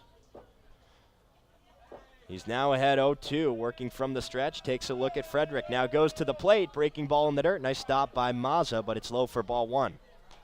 Yeah, you're not going to get him to chase out of the zone here. You're going to have to attack him, and I like the breaking ball there because he can get out in front. He's got a longer swing, so when you do beat him in terms of the pitch, you make him guess wrong, it's going to be an easy way to punch him out, but just the 1K on the season for Braden Combs. Holmes digs in. Milbauer takes a long look in, now gets the sign. Here's the 1-2 pitch. Fastball, deep fly ball to right center field. Hogeson going back at the wall, and he's able to reach up and make the play for out number 1. That was well struck, but it died quickly, and there's one gone here in the 7th. Yeah, there's good wood on that ball. Combs just got not enough on it. Dies down in the summer air, and Hogeson right in front of that indented wall out in right center makes the play. Hogeson looking comfortable out there. He was discussing how he would play that. Usually, if he doesn't think he has a beat on it, he'll stay a little bit more towards center field because the carom actually goes a little bit towards left field. And if it is to right, then it's a Mangram's ball, and it'll bounce towards right center. There is one part where the fence is at 90-degree perpendicular to where the ball hits. That's where that Island Tax Associate sign is in yellow. And if it hits there, he said good for them. So one down here, Spencer Harbert. First pitch from Milbauer is a curveball just off the plate. They check down towards the first base umpire, Cameron Haney, but he did not go, so it's 1 ball, no strikes. And Harbert's been swinging the bat well today. Couple of hard hit balls, a single back in the 2nd, the hard double against the wall in the 6th. Really nice night at the plate for Harbert. Here's the 1-0 pitch from Milbauer. It's a fastball just off the plate, so now 2 balls and no strikes. Harbert, 167 batting against lefties, 12 at-bats. He has 2 hits, including 1 double and an RBI. Coombs going to multiple arms here in this ball game. The 2-0 pitch, fastball well off the plate, 3 balls and no strikes. And you got to stay patient here. You don't want to swing at anything out of the zone. Nice job for Harbert thus far, and for Milbauer, you got to throw strikes here. You know, it's not a huge deal with just 1 runner on second base. You look good up against Combs. Try to fight back here in this at-bat. Frederick dancing. Now Milbauer goes to the plate and delivers a strike 1 to Harbert. Milbauer, 7 walks on the year. He has pitched in 11 innings. I would like to get that number below 10, or keep it below 10, I should say. Here's the 3-1. Fastball in there for strike 2. Just caught the lower part of the zone, and Milbauer has worked his way back into this count. That's great location right there with the fastball, because you know that Harbert probably is not going to take that, or not swing at that, I should say, but great location. You've battled yourself back. Punch him out. Payoff pitch. Frederick is off. This one is lined into right center field. That'll get down for a hit. Frederick coming around third. He will score. Well executed hit and run. It's an RBI single there for Spencer Harbert, and Danbury leads it 5-4. Well, what a productive night for Spencer Harbert. Frederick gets on the move early, and it's able to bring him in to score. I think he probably would have scored if he didn't take off anyway, because that was hit towards the gap, but Harbert had that little dribbler in the 2nd, the hard hit double, and now a nice base knock into right center using all parts of the field to get on base this game. So it's been a back and forth affair. That run is charged to Sullivan as Imwale digs in the left-hand side, and he swings and misses on a low curveball for strike 1. So final stat line for Sullivan, 0.1 innings pitched, 1 run, 1 hit, 1 walk, no strikeouts. 5-4, top of the 7th inning. Harbert on first, 1 out. Milbauer from the stretch. Here's the 0-1. Check swing. Didn't go around, but the fastball's in there regardless. Nice pitch on the inside corner. Imwale singled in the 2nd. Flew out to Clunan, then struck out. The 0-2 curveball in the dirt, swung on a miss for strike 3. First strikeout of the ball game for Milbauer, and there are 2 gone here in the 7th. Well, that's a common occurrence there for Walker and Wale. Strikeout number 17 on the season. That's a team high by 5. So he's a guy who, big bat, likes to swing at a lot of pitches, and it's a lazy breaking ball there that doesn't get any of the plate. Great location, keeping it down, and Wale way out in front of it. So here's Nico Popa batting for Franchi. First pitch to Popa is swung on, ground ball right side. Second baseman Gething scoops it up, fires it to first to retire the side. But Danbury reclaims the lead. They lead it 5-4 off the RBI single from Spencer Harbert. Westerners leave one runner on. We'll head to the bottom of the frame right here in Newport, Rhode Island on the NECBL Broadcast Network.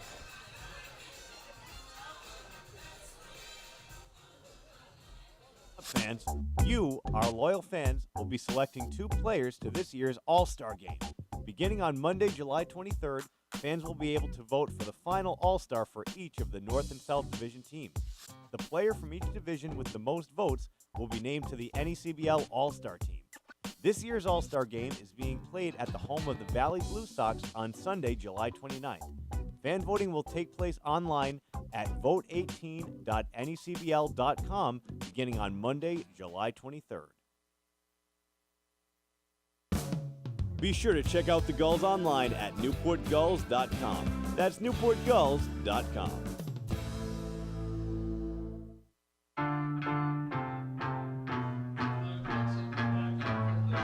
Midway through the 7th inning here, 5-4, Danbury on top.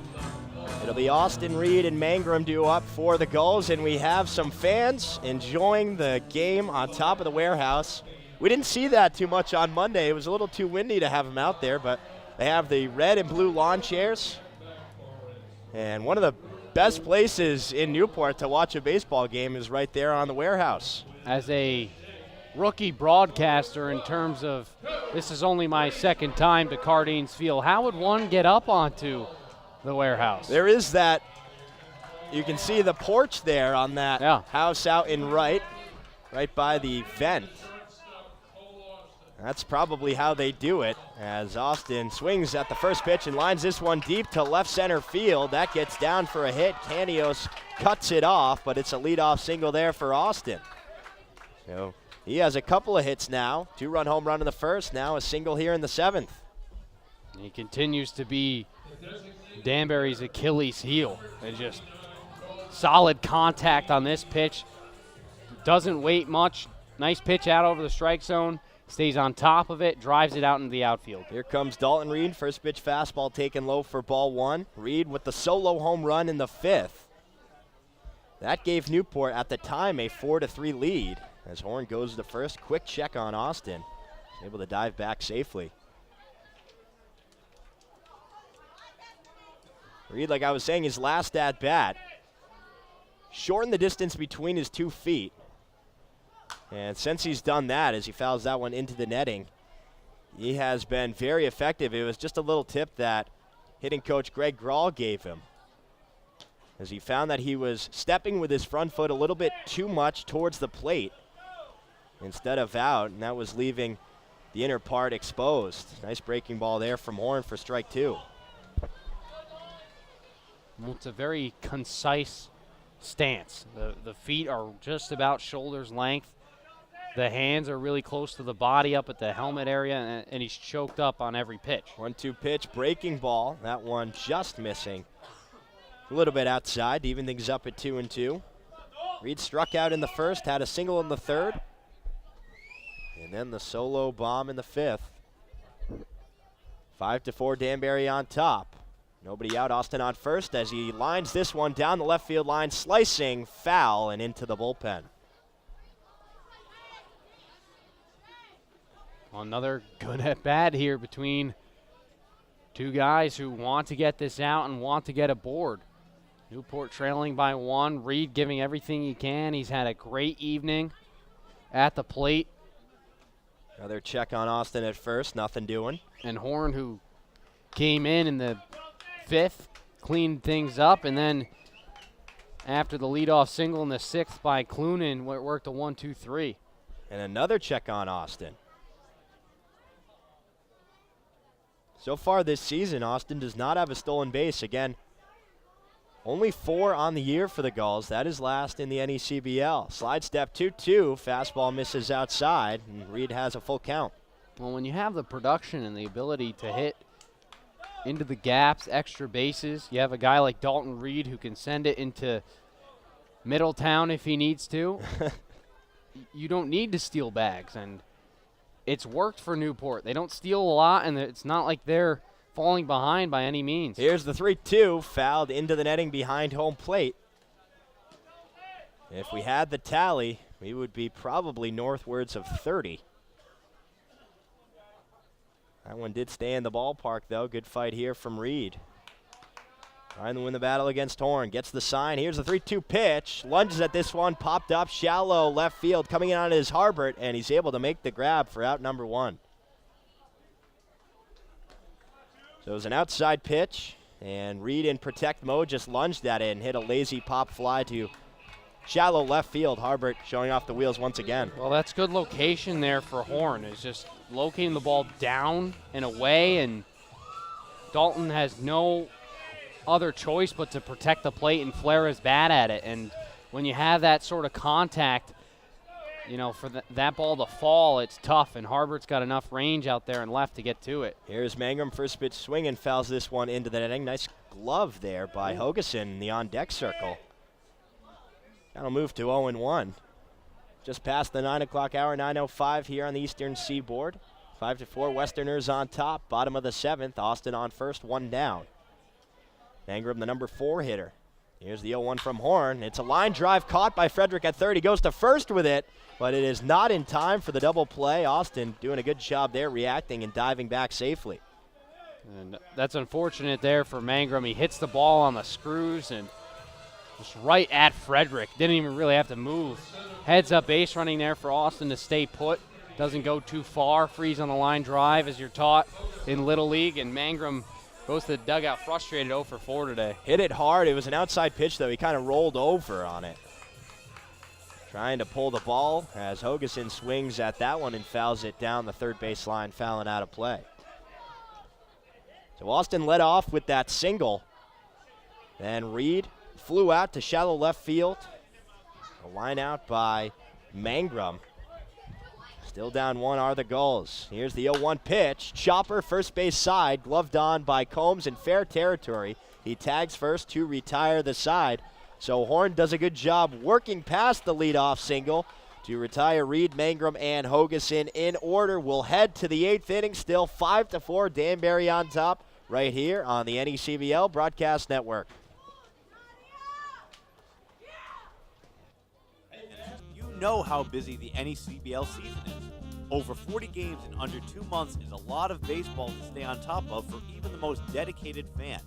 If you want to make sure you don't miss a thing all summer long, sign up for the official NECBL e-newsletter, providing updates emailed directly to you, highlighting the best of the week that was. Don't miss out. Sign up at necbl.com today. The 25th Annual New England League All-Star Game will be hosted by our very own Valley Blue Sox on Sunday, July 29th. Join the NECBL's best as they take to the diamond in front of scouts from every MLB organization at Mackenzie Stadium in Holyoke, Massachusetts. Visit asg18.necbl.com for more information. Be sure to check out the Gulls online at newportgulls.com. That's newportgulls.com.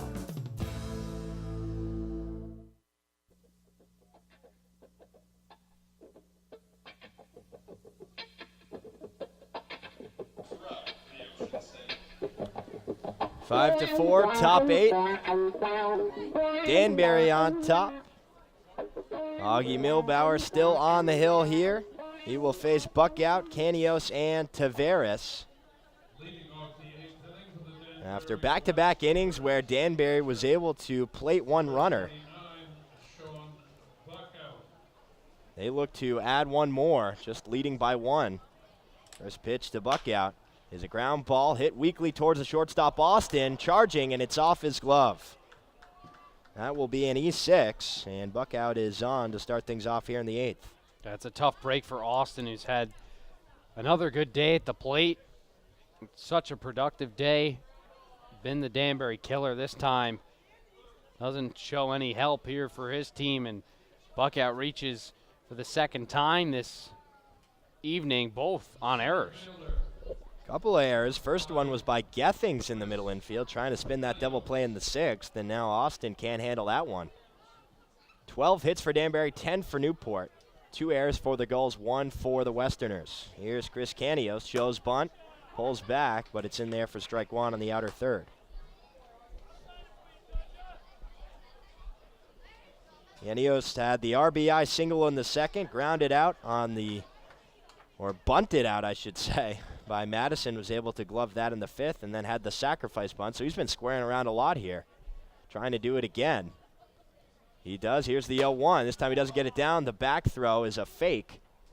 And the pitch is off the plate. Now 1 ball and 1 strike. Yeah, Mazza didn't have a choice there but to just hold on to the ball because Harvey was charging in and Gethings was late to the bag coming over. So even if he wanted to snap it down to first, there was nobody there.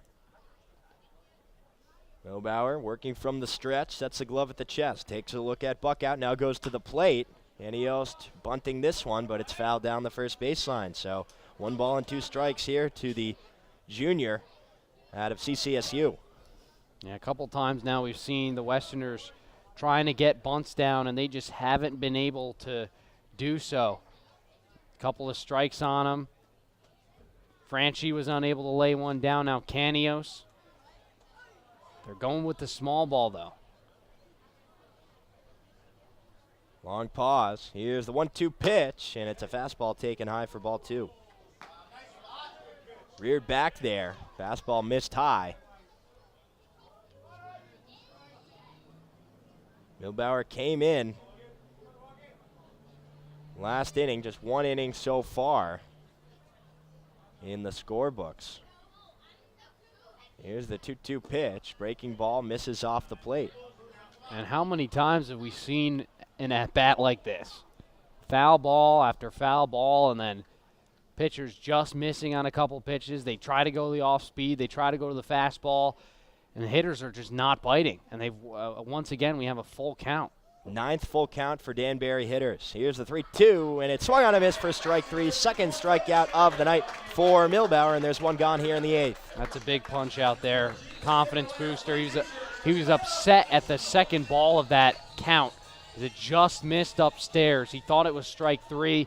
That time he brings it right back and gets Canio swinging.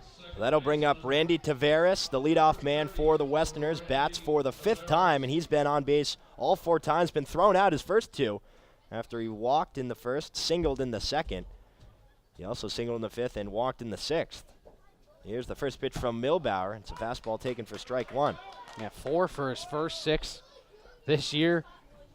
Couple of walks tonight, and he had a walk last night as well. He digs in to the right-handed batter's box, has the red batting gloves. All black bat. Here's the 0-1 pitch. Breaking ball runs inside for ball 1. Marist College, so the red is appropriate. You see a lot of guys sporting their own team gear. It also matches up with the Westerners' 3rd color in red. Here's the 1-1 pitch. Another breaking ball. This one misses low. And that is because they have the red handkerchief or possibly blood for, you know, old Westerners, old Western films, perhaps. Newport's 3rd color. Blue, orange, and white as that fastball misses low and inside. Now 3-1 here to Tavares. And he's not a guy who's going to chase pitches out of the zone. One of the best you'll see in terms of staying patient at the plate, working counts. 5-4, Danbury on top of the 8th inning. 1 on, 1 out. The 3-1-2 Tavares is swung on and missed, and that bat flew out of his hand all the way down the 3rd baseline. Look out, his right just slipped out. Humidity was about 80% around game time, so maybe a little slippery there, especially, you know, with a wood bat, you don't have any grip on it. Some guys like to tape it, some throw a lizard skin on it, but it looks like that one's pretty bare. And guess what? We have another full count. Well, this has been a exciting game. Back and forth action. Nobody's going down easy. Guys are taking pitches, fouling pitches off. Bats are flying out of hands. We've seen home runs, doubles, errors, caught stealing, stolen bags. Milbauer long look in. Here's the 3-2 pitch, and it swung on a miss for strike 3. He got him. 3rd strikeout of the evening for Milbauer, and there are 2 away here in the 8th inning. Oh, that's a big strikeout once again. And that leadoff error now seems much less ominous on the backs of the Gulls as Eddie McCabe's up now, and he's struggling over his last couple at-bats here after his leadoff double. It's just a cut fastball. It started out and ended in from the lefty. Here's McCabe. That fastball misses inside for ball 1. So Canios and Tavares both able to work a full count, both go down swinging. Some grit being shown by Milbauer here. Buck out still on first. Here's the 1-0 pitch. Ground ball slowly towards the shortstop, Austin. He gloves this. The throw on the run to first is in time. So Austin gets a chance, and he does it the second time around. He works past the error to lead off the inning. Milbauer gets Canios swinging, Tavares swinging, and McCabe to ground out. Still 5-4 Danbury as we head to the Newport half of the 8th inning. Don't go anywhere. You're listening and watching Newport Gulls baseball right here on the NECBL Broadcast Network. Fans, the NECBL's Broadcast Network brings all of the action right to your home every night. Available on your desktop, laptop, mobile device, and now on your Apple TV, Roku, Amazon Fire TV, or Android TV device. Enjoy single-day passes for just $8, purchase a team pass for $125, or enjoy the entire 2018 season with a league pass for $149. Head to watch.necbl.com for more information and for a full streaming schedule.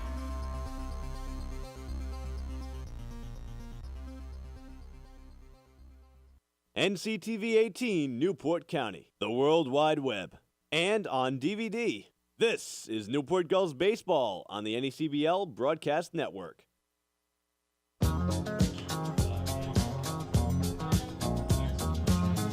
5-4, Danbury on top. Bottom of the 8th inning, Dave Peck alongside the voice of the Danbury Westerners, Jack O'Mara. Bringing you the second matchup between these two teams in just 3 nights. It was a 23-5 Newport win on Monday night. This one has gone very differently regardless of who wins. It's just been exciting, back and forth. Every moment in this game matters. It seemed in the last game, after we reached a certain point, I think it was after the 5th inning when it was 13 or 14-1, it says, okay, everything from now on is just continuing on with the game. This is an important game because now we see Mystic takes care of New Bedford, and the division is still wide open. These two teams are right on the grasp of trying to take first place. Danbury was just in first place, suffered the 3 losses. They've dropped out of that spot. Now Newport's in that 3-way tie with Plymouth and Ocean State, so and every moment in this game is important. Definitely a lot on the line. It'll be Harvey, Clunan, and Plew. Harvey quickly behind 0-2 now, and a couple of breaking balls from Horn. Here's the pitch. Fastball taken high for ball 1. So try to get him to chase upstairs. Harvey was disciplined and wasn't buying it. Horn working from the stretch. Here's the 1-2. Fastball in there for strike 3. Outer third. Harvey knew it. 1 down. That's great location there. You have a couple of breaking balls in there. You get them out in front. You start to have them leaning a little bit. You throw the timing off, pump a fastball, doesn't chase. Okay, frame this one on the outside corner. Great work here from Peter Horn. He's been dominant since coming in. He's only given up 2 hits. Here's Clunan, first pitch swinging, slices this one foul down the third base line. It hits off the netting. And the count is 0-1. Clunan had the sacrifice bunt to move over Harvey.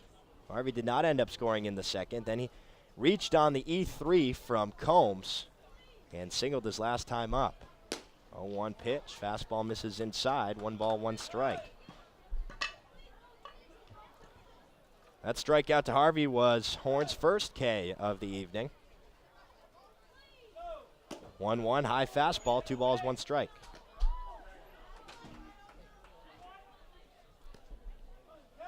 Five to 4, bottom of the 8th inning. Danbury on top. Newport trying to get something going with 1 down. Here's the 2-1. Fastball taken for strike 2. Again, Horn framing the corners of this strike zone. He's had great control of his fastball. Break-even offering, curveball skips inside and in the dirt. Now we got a full count here to Clunan. So it hasn't just been Danbury has been working counts. Newport has been doing it as well. It's been anything you can do, I can do better pretty much the entire night. 3-2 pitch, fastball hit on the ground, shortstop McCabe gloves it, sets his feet, makes the throw, 2 away. That's a bang play, much closer than I think a lot of people were expecting there. Clunan was on his horse, and McCabe played that backed up a little bit, and that allowed Clunan to get down the line a bit more. The strong throw from the Georgetown Hoya just in time, and boy, that is close. Yeah, and McCabe took his time there. I said sets his feet because it looked like he kind of was being very patient, didn't realize Clunan was digging down, and you're right. Bang play. And Coombs is out there now to talk to Cameron Haney. He's been out a few times in this game. It's tough to see from my vantage point the bag, but on the replay, that's very close. A frustrated Mike Coombs, both hands in his back pockets, has a quick word to Xander Jones. Assistant coach chuckles a little bit as Coombs retreats back to the dugout. So not putting up too much of a fight in this game is Coombsy. But there are 2 away with nobody on here for the Gulls as in digs Dylan Plew. The left-handed batter's box. First pitch is a breaking ball that stays high for ball 1. And it's important. I mean, the topic we brought up in this inning is everything matters. And that little call over there at first base could be a huge difference maker.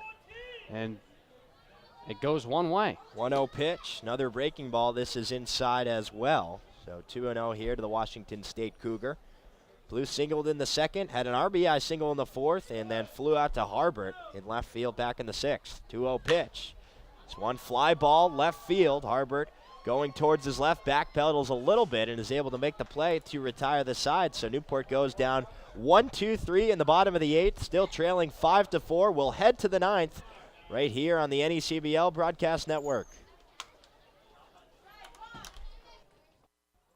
5th Annual New England League All-Star Game will be hosted by our very own Valley Blue Sox on Sunday, July 29th.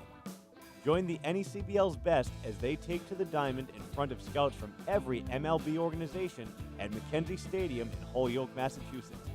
Visit asg18.necbl.com for more information. Hey fans, you know how busy the NECBL season is. Over 40 games in under 2 months is a lot of baseball to stay on top of for even the most dedicated fan. If you want to make sure you don't miss a thing all summer long, sign up for the official NECBL e-newsletter, providing updates emailed directly to you, highlighting the best of the week that was. Don't miss out. Sign up at necbl.com today. Hey.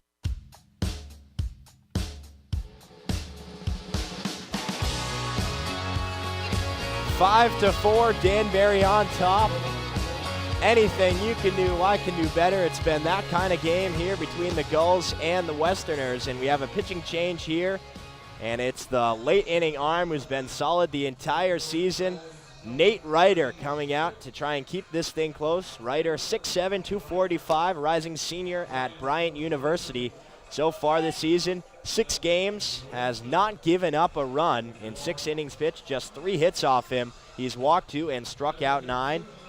And he's been good the entire ball game, or the entire season, I should say. His last appearance came at New Bedford in that 7-3 win last night. Pitched 1 inning, no runs, no hits, 2 strikeouts and a walk. Showing the importance of this game. We talked about how close the Southern Division standings are, and both teams going to their late inning arms, trying to keep this close and give Newport an opportunity here to get back only down 1 when they come up in the bottom of the 9th.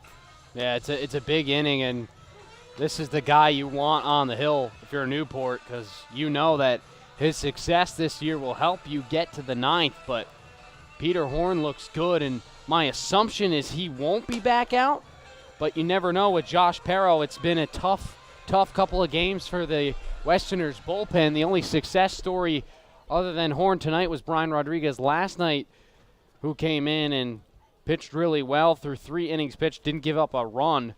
So he's not available tonight to come in and close things out. So I wonder if Horn will come in. But Milbauer's night, just 1 inning pitch, 1 hit, and 1 strikeout, didn't give up a run. But the run came across while he was out there. And that was Sullivan's man on second. So Frederick, Combs, and Harbert due up here in the top of the 9th to face Ryder. Frederick, the number 3 hitter here for the Westerners. Righty-righty matchup. Long pause. Here's the first pitch. High fastball taken for ball 1. And Frederick had a really nice piece back in the 7th to start things off. He's the difference maker in this ball game because he came in to score on the Harbert RBI single. Here's the 1-0 from Ryder. Big swing and a miss for strike 1. He blew it by him.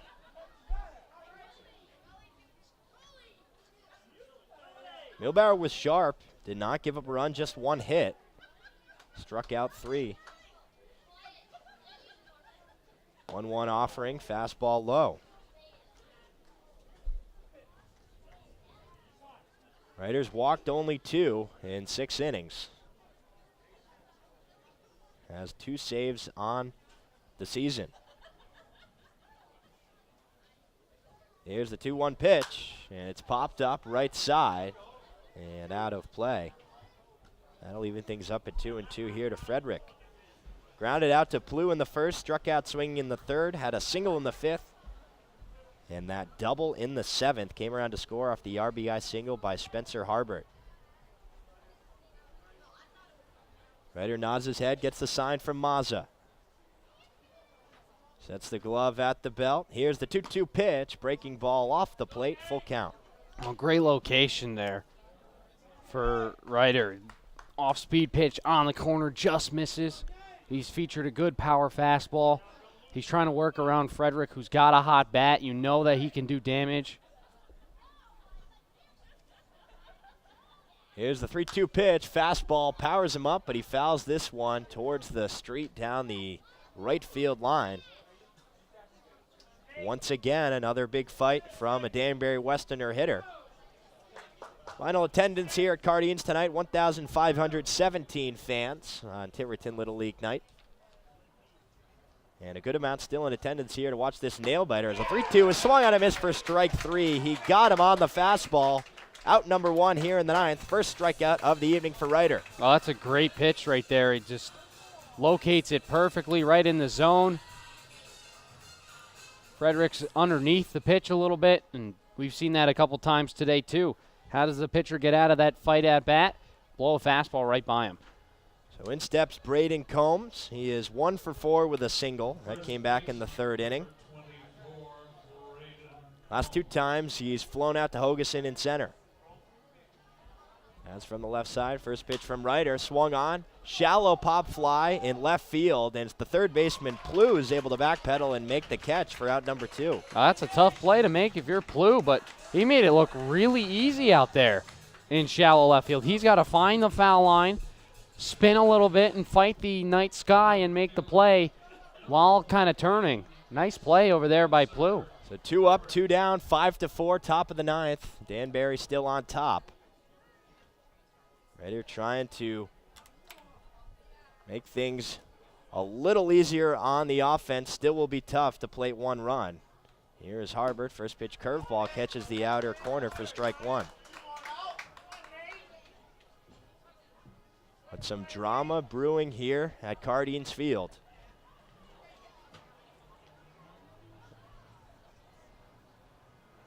Here's the 0-1 pitch. Fastball taken for strike 2. That one caught a lot of the plate. Yeah, that's one that Harbert, you got to swing at. If you're the hitter, you got to see something you like, and that fastball's right there. Harbert, a 3 for 4 night, scored 2 runs, 2 singles and a double, along with an RBI. Here's the 0-2 pitch. Fastball misses low for ball 1.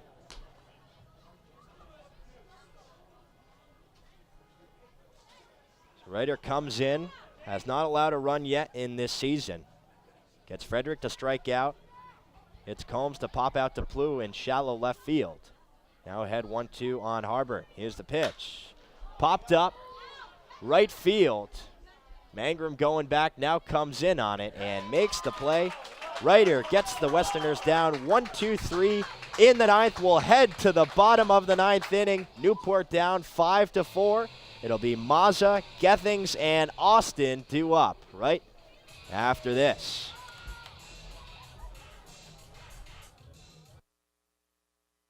Franklin is proud to be the official batting glove of the New England Collegiate Baseball League. Throughout the summer, all 13 NECBL teams are wearing their very own custom team batting gloves, courtesy of Franklin Sports. To order your favorite team's design or to create your own, visit franklinsports.com/custom. That's franklinsports.com/custom and enter the code NECBL20 to save 20% off your purchase. From the NECBL to the major leagues, only the best hitters in baseball wear Franklin batting gloves. TV18 Newport County, the World Wide Web, and on DVD. This is Newport Gulls Baseball on the NECBL Broadcast Network.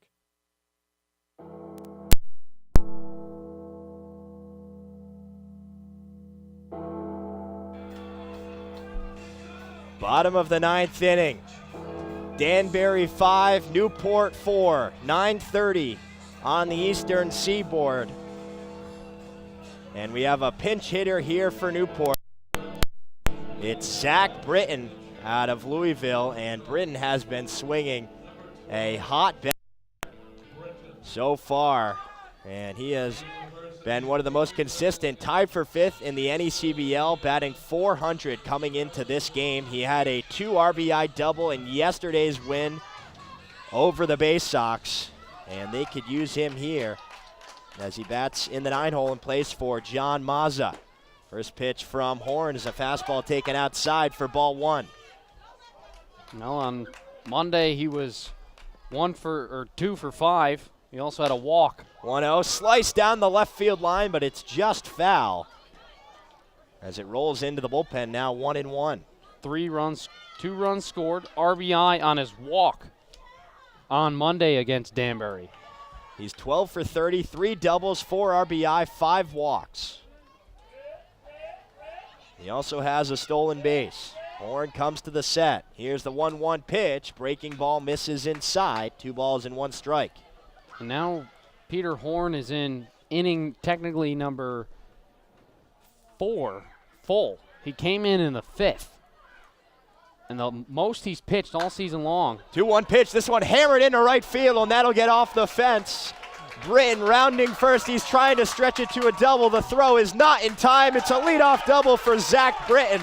And Newport has the tying run in scoring position here with nobody outs in the bottom of the 9th. Well, that's what you got to do.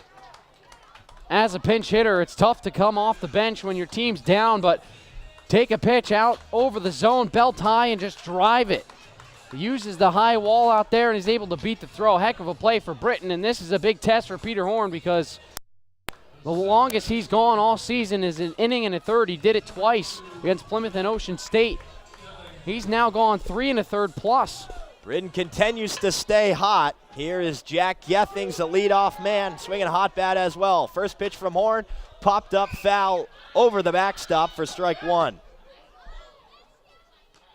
Gethings singled in the first, struck out looking in the third, and flew out to Canios in center his last 2 times up. Tying run, Britton on second. Winning run, Gethings at the plate. Bottom of the 9th, 5-4 Danbury, nobody out. Horn takes a long look in, gets the sign from Buck out. Britton with the lead off second. Here's the pitch, and it's a fastball high for ball 1. Good take there for Gethings. Sees it's a little bit off the plate a little bit. Tough pitch to hit. If you're a lefty, it's up and away. Lay off of it. The 1-1 pitch, foul to the backstop, now down 1-2. And there you go for Horn. Go right back at the hitter. Do not worry about the man on second. You could still get some outs here. Work on the hitter first and then start to set yourself down and come back. If you're Jack Gethings, your goal right now is to move that guy over to third. The 1-2, curveball. This one hit into right field for a single. Britton advances to third. He will stop there. Newport has runners on the corners here in the bottom of the 9th with still nobody out. And here comes Cole Austin. Just the man they want at the plate. Austin leads the NECBL in home runs. Already has 1 in today's ball game. It came back in the first inning. 2 for 4 on the evening, and now they'll have a conference on the mound. All the infielders converge, and they're waving Josh Perro back to the dugout, but he's not going to take that response from them. a huge jam Peter Horn has got himself into. It was a tall task Perro was asking of Horn, and I was not even sure if Horn would stand in this game after the performance he's had, but has gotten himself into a jam. Some pitches left out over the zone. Great pieces of hitting from the pinch hitter Britton, and then Gethings to follow it up pretty much in the same spot. But Horn's going to stay in this ball game. And he is going to stay. The meeting is over. So Perro trusting his arm. Horn extending himself right here.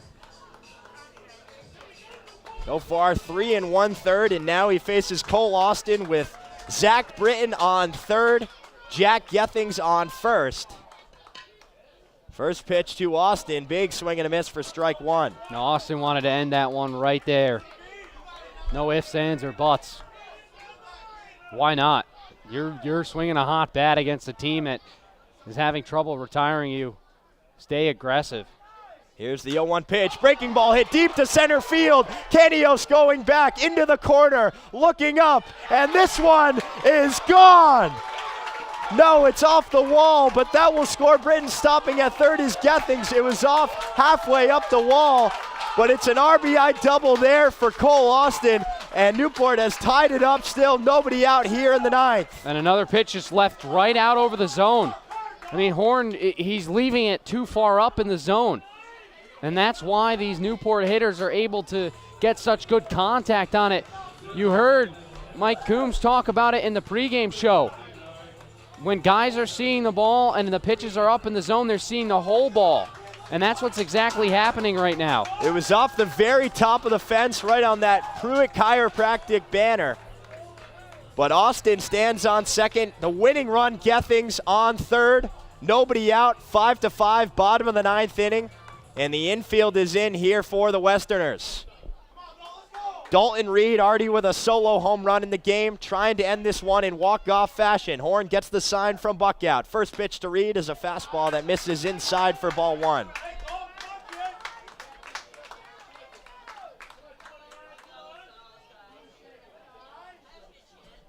Newport storming back. Here's the 1-0, breaking ball, big swing and a miss for strike one.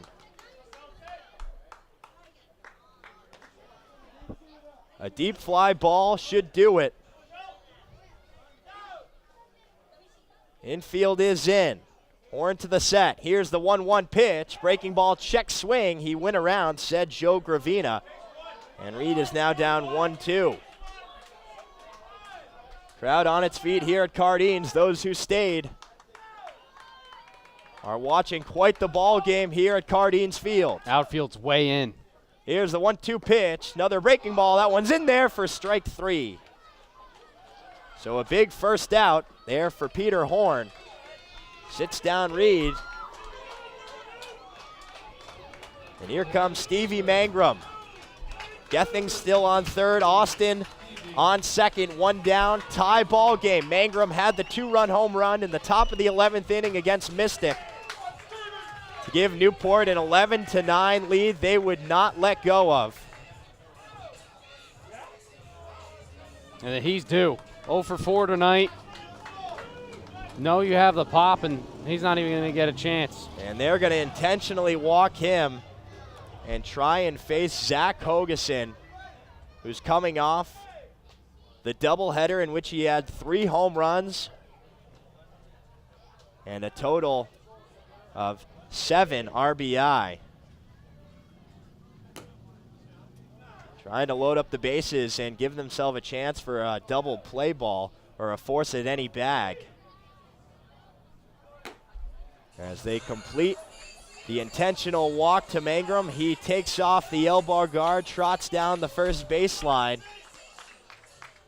And Newport now has the bases loaded with 1 out.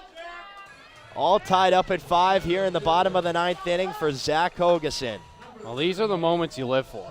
I mean, the summer ball, 2 teams who are strong and fierce, going head-to-head early in the season. First pitch lined into left field. That will get over Harvard's head and bounce all the way to the wall. Gethings scores from third, and Newport walks off.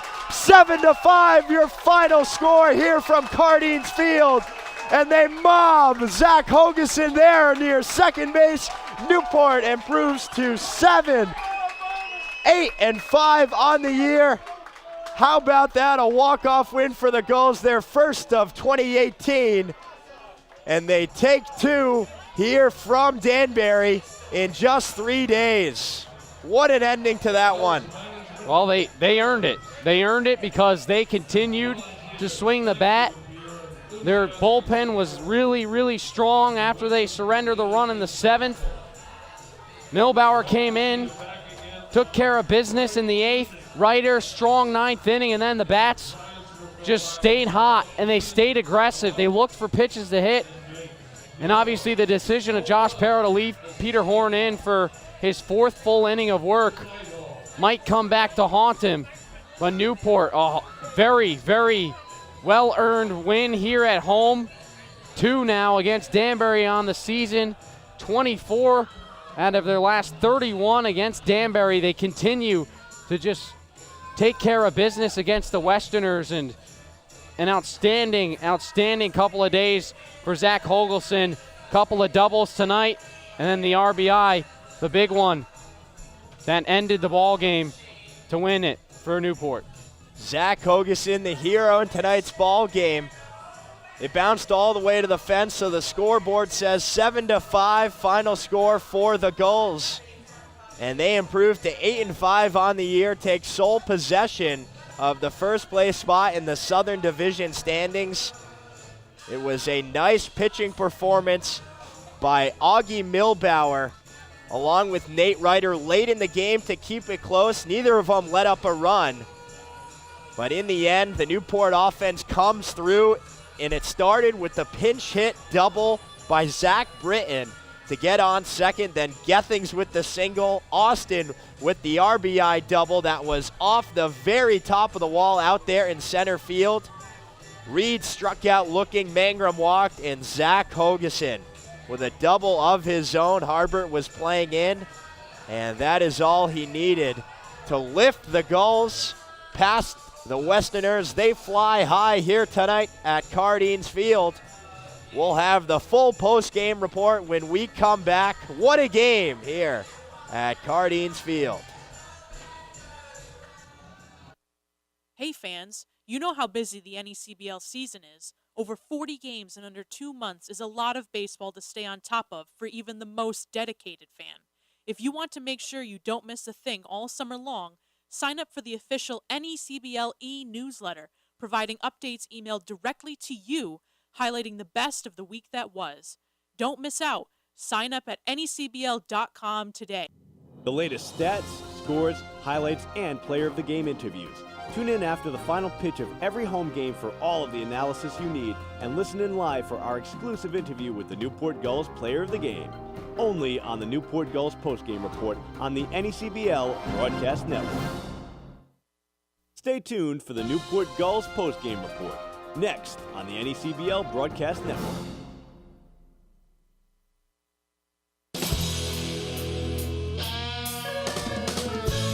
So Newport walks off with the win here at Cardines Field.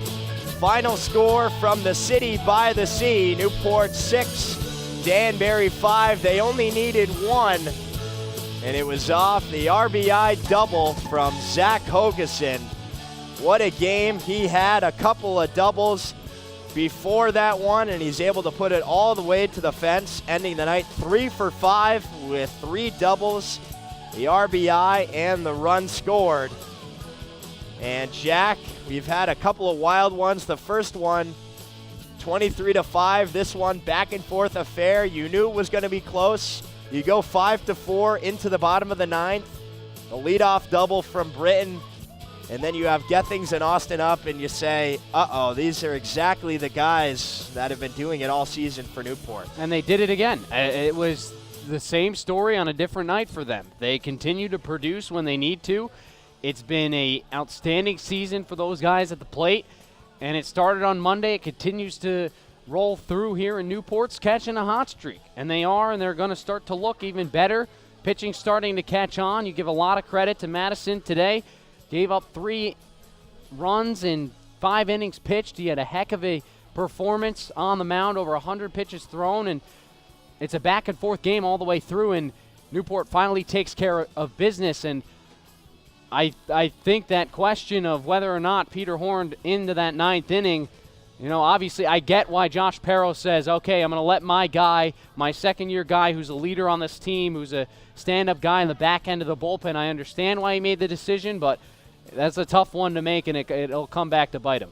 Newport using 5 pitchers, and Danbury only using 2. Horn went 3.2 innings, giving up 2 runs off 6 hits, walked 1, and struck out 2, and it was kind of a Grady Little, Pedro Martinez type scenario. Do you leave him in? Do you trust him? Who are you going to go to in this situation?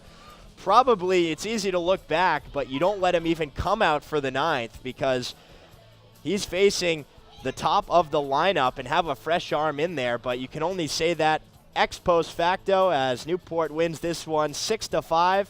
We'll continue with the post-game report with the Newport Gulls field reporter Dan Byford. But first, Jack, thanks again. It's always a pleasure. Another fun game. Great job.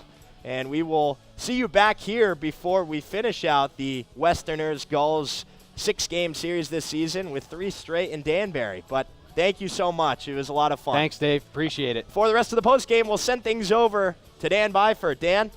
Dave, wow. What a game and what a night in the NECBL tonight. This wasn't even the only game that got a little bit of extra baseball. Now, didn't get as much as in Winnipesaukee here, but it was still extra at the bottom of the 9th. In Winnipesaukee, the Ocean State Waves were able to triumph over the Winnipesaukee Muskrats 7-4 in 11 innings. The Mystic Schooners beat the New Bedford Bay Sox 8-4 in 9. The Valley Blue Sox beat the Upper Valley Nighthawks 4-3. The Sanford Mainers beat the North Adams Steeplecats 4-3 as well. The Keene Swamp Bats are currently beating the Vermont Mountaineers 14-7. And, of course, the Newport Gulls beat the Danbury Westerners 6-5 in the bottom of the 9th inning off a walk-off. Wow. First place. What do you think about that, Joe? That was an exciting game. Probably the most exciting game I've been a part of recently, obviously minus the 23-run game that we saw on Monday. But I was not expecting that coming into that 9th inning. As soon as we started getting the guys around the bases, I was like, we actually have a shot to walk off with this thing. And then as soon as I saw them intentionally walk, I think it was Mangrum that they intentionally walked, I knew that we were going to get the win. Yeah. I knew right away. No, I'm right with you. I thought, that once Stevie Mangrum was intentionally walked, bases were loaded. There was an out, admittedly, so a double play would have ended the inning, and we would have been going to extras. But I think the fact that Hogeson has just been seeing the ball so well lately, he's borderline unstoppable right now. If you add his RBIs over the past 24 hours, you got something that looks more like my phone number. I mean, seriously. You have a 2-digit phone number? Yeah. I mean, still. It's pretty impressive. He's been doing a good job at the plate as of late. Yeah, obviously, like you said, impressive in a hot streak. I understand their logic there. Mangrum had the walk-off a couple nights ago, and they didn't want to have a situation like that again, and they didn't want to give up that situation. But you're almost putting yourself in an even worse situation with a guy that's just as hot, hitting the ball with runners in scoring position, helping get the runners in and get the win. Absolutely, and I believe we're now going to send it down to Dave Peck with the player of the game. Thanks, guys. I'm here with 2 Newport Gulls players of the game, both from Arizona State, both Sun Devils, Zach Hogeson, Cole Austin. Zach, we'll start with you. 3 doubles in the game, the walk-off double to give Newport the win, played in Gethings. I mean, what was working? You've been swinging the bat better than anyone right now.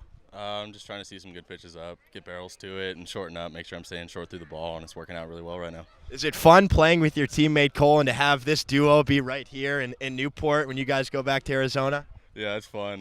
Cole and I both didn't have a ton of playing time this year, so we got pretty close, messing around, taking charge on the bench and stuff, so it's fun to get out here and play together for sure. Now, Cole, 5 home runs. You lead the NECBL sole possession. I feel like I'm talking to you right here many times, but the first time against Danbury, you almost had a cycle. You didn't have a home run. Now you had a single, a double, and a home run. Where was the triple today? Wasn't in the arsenal. Not sure. Wasn't there. Well, you had a 2-run shot in early on in the ball game. I mean, did you know it was gone right off the bat? I hit it well. Wasn't sure if it was gone. I was running out, but it peeked over the fence a little bit. How about the one that was hit to center? I certainly thought it was gone. Deepest part of the ballpark, right off that Pruitt Chiropractic sign out there in center. You know, I got it well. I was hoping the somewhat wind we had was going to push it over, but no, it was a good win tonight. Hoagie swinging it well. It was nice to get a win. Big win for the Gulls. Big night for the Arizona State Sun Devils. Cole Austin, Zach Hogeson. We'll send it back to you guys upstairs. So something I think we can't overlook, even with a night where, again, the offense was clicking on all cylinders. What a game from Milbauer on the mound. Seriously.